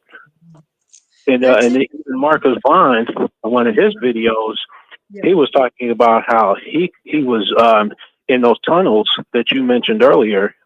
And he walked past a room with the door that was closed, and he said it was just obvious sexual activity was going on there.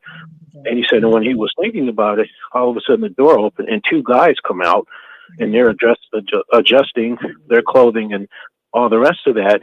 And he said he went to his supervisor or whatever they're called, just like you're instructed to do, and said, hey, I walk fast and there's all this noise, and they come out and they're adjusting their clothes. So they were in there having homosexual sex. And his overseer told him, no, they weren't doing that because that kind of thing doesn't go on at Bethel. And that was the end of it. No investigation, no anything. Wow. End of discussion. Stephen, I didn't know that they had showers. I always thought that they would have their showers inside their little apartments or in their little rooms. That's what I thought. That's very interesting. Yeah. Yeah, but according to my brother, no Jehovah's Witness can be gay. Jehovah's Witnesses aren't allowed to be gay, according to him. Yeah, right. Well, what they're allowed and what they do are 2 different things, honey. They don't get kicked out for it. It's not that you're not allowed to be that, because that's something that you're born as. You're not allowed to act on it. So like this brother that I was telling you about, he was a helper to one of the governing body members. I can't remember what his name is, but he was a very high profile governing body member. And he had a conversation with one of the elders, and they're basically saying, you just have to work on it. You can't act on it. So you have to pray and, read the Bible and all the rest of that. So you can't, there's nothing you can do about a person who's attracted to what they're attracted to, but they can't act on it. If they act on it and it's found out, then they'll be dismissed. Yeah, well, I don't know about that, you guys. I mean, there was this other guy. I think he was on Dan and I's show one time, but he put out a video. But he was terribly disturbed, having lived at Bethel. But he was having a really, really hard time sleeping at night, and so then he went in late for, I think it was breakfast in the morning or lunch. I think maybe it was lunch, but he was going late because he was just trying to get extra sleep. And he passes by a door, and he hears a young girl, screaming like as if they're having sex, And there was a guy standing by the door, and he walks by, and he's hearing all this going on in the room. And that's obviously a young woman screaming like she's enjoying sex in there. And the guy just looks at him like, "Don't you even ask me a question. You just go right on by, little mister." And he was just like shocked, And like, I don't know. He also reported that what he saw was that they would bring women and young women and men through the facility to show them Bethel, and it would be a train of people that were visitors, and that when it was all over, the governing body would have somebody get a hold of the young ones and ask the parents if they could come and come to Bethel. And so they're like picking the cute ones and trying to get them sequestered, I guess you will, to come to Bethel. And so it is like they're being, spied out, and they're picking the ones that they want to, take advantage of later. And he said that, I feel that is exactly what they were up to, and they would love to bring them in so they could pick out the ones that they wanted and call the parents afterwards and say, "We want that child of yours to come here." And so he was disgusted. So anyway, I just want to report that was said. He was very, very upset. Wow. Interesting. Yeah. Yeah. Yeah, that's one of the big things there. It's like it's a lot more sexual deviancy. I'm not saying same sex is sexual deviancy, but I guess when people are like hypocritical and they say that they speak out against gay or LGBT people than they are that themselves, that's where I guess you could say where the evilness comes in, like the hypocrisy and the evilness. Mm. Mm. I have an idea. Yeah. Okay. As you recall, if you think about whenever anybody is called in for judicial decisions, the main question is how many people know about this? Right. And if nobody knows about it, then nothing has to be done. So the most important thing is if somebody can keep their mouth shut. And if you think about that, that is very, very important. How many people know about this? And that's the most important part. If only one or two people know, then no action has to be taken, no matter what situation it seems to be. And it's probably a lot the same. People learn to say nothing, just like when that gentleman goes by and they go, don't even ask, or that stuff doesn't happen here. And so basically, if people can keep their mouths shut, and I think that seems to have been the key. And who knows how long that, that's just a theory I have. That's all. Yeah. No, it's true. Because it's all about the image of the Watchtower. Mm-hmm. Yeah. All right. Well, guys, we're going to hit it tonight. We enjoyed it. Love all you guys. Yes, we do. So we'll see you guys. I know it's getting late out there too, where you guys are at. I know it's midnight, probably at least. Yeah. So us after midnight. I'm sorry. What's the name of the show? Dick and Connie show. I'm sorry. What show? What's the name? Watchtower. State of the Watchtower. 6 screens. 6 screens. Oh yeah, I know about that. But what's the name of your show on Rick's show? The name of this show. That's Dick and that you. Richard and Connie. I'm sorry. Don't matter. Rich and Can you Connie hear show, the Rich and Connie Oh, show. okay, thank you, thank you. Yep. us? Yeah. Well, I guess it's, unless there's no more callers, we're gonna wrap it up and go to I'm bed. here, Go ahead. I'm here, just, and what you were saying about females, about them not being allowed to vote, until a short time ago, they were not even allowed to drive or have a license in Saudi Arabia, and then that changed. Yeah, that's Saudi. Mhm. Well, we had women's suffrage And also in the 1920s. subordinate. And also, Bethel, I think there's a lot of narcotics, illegal drug use, and stuff like that, fights. I really think there is. Well, a lot of them, turn to alcohol, and there is a lot of antidepressants and anti-anxiety. Just go on Reddit, read Reddit.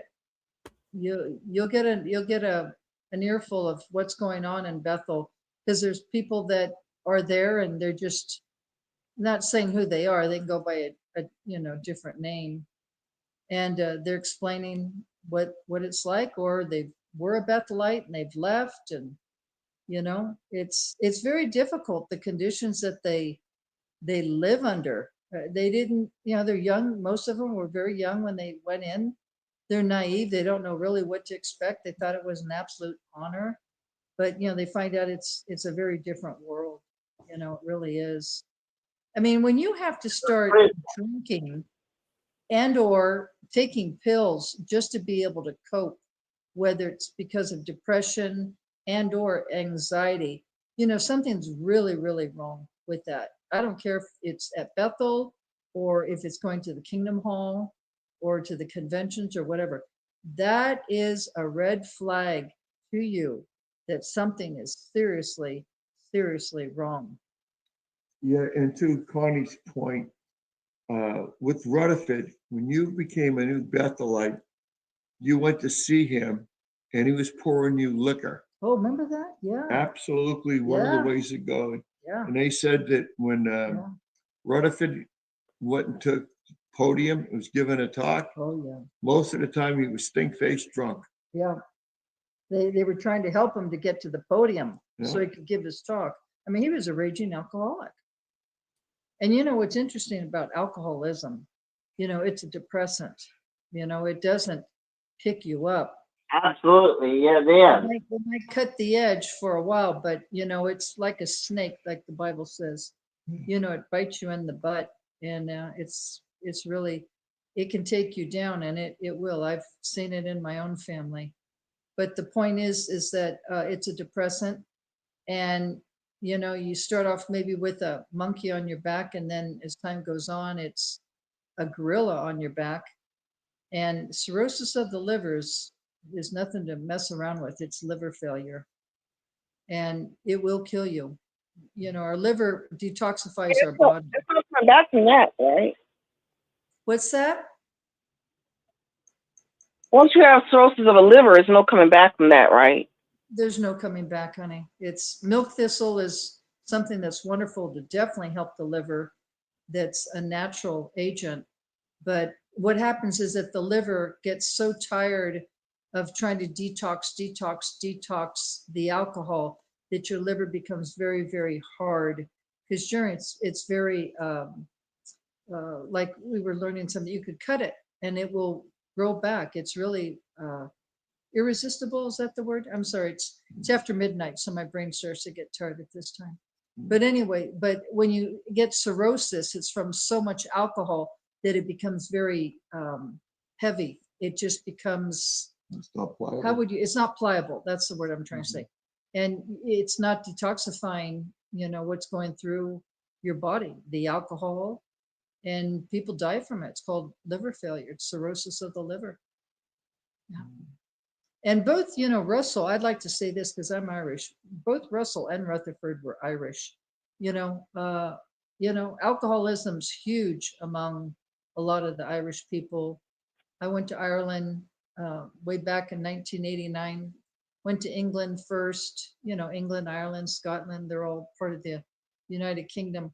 But anyway, it's very common for people just to hang out after work. They go to the pubs and they all sit down and have a drink and they have something to eat and they're listening to the music.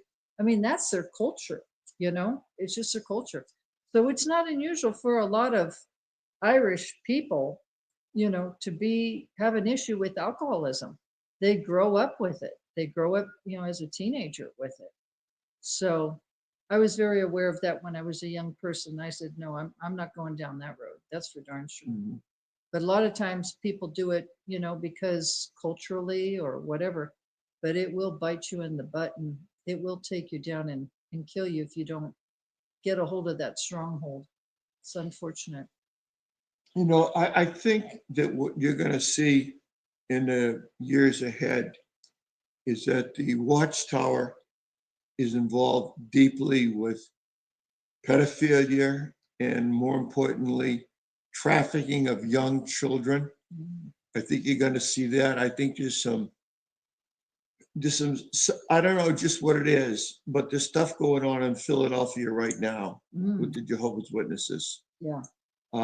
I think they're going to, some of the decent people that run the country, such as Trump and J.D. Vance and some people that are truly wonderful Americans, are going to go looking. Are going to go looking. Yeah, they're going to clean house. They're going to go looking for those children. Ton Holman, people like that.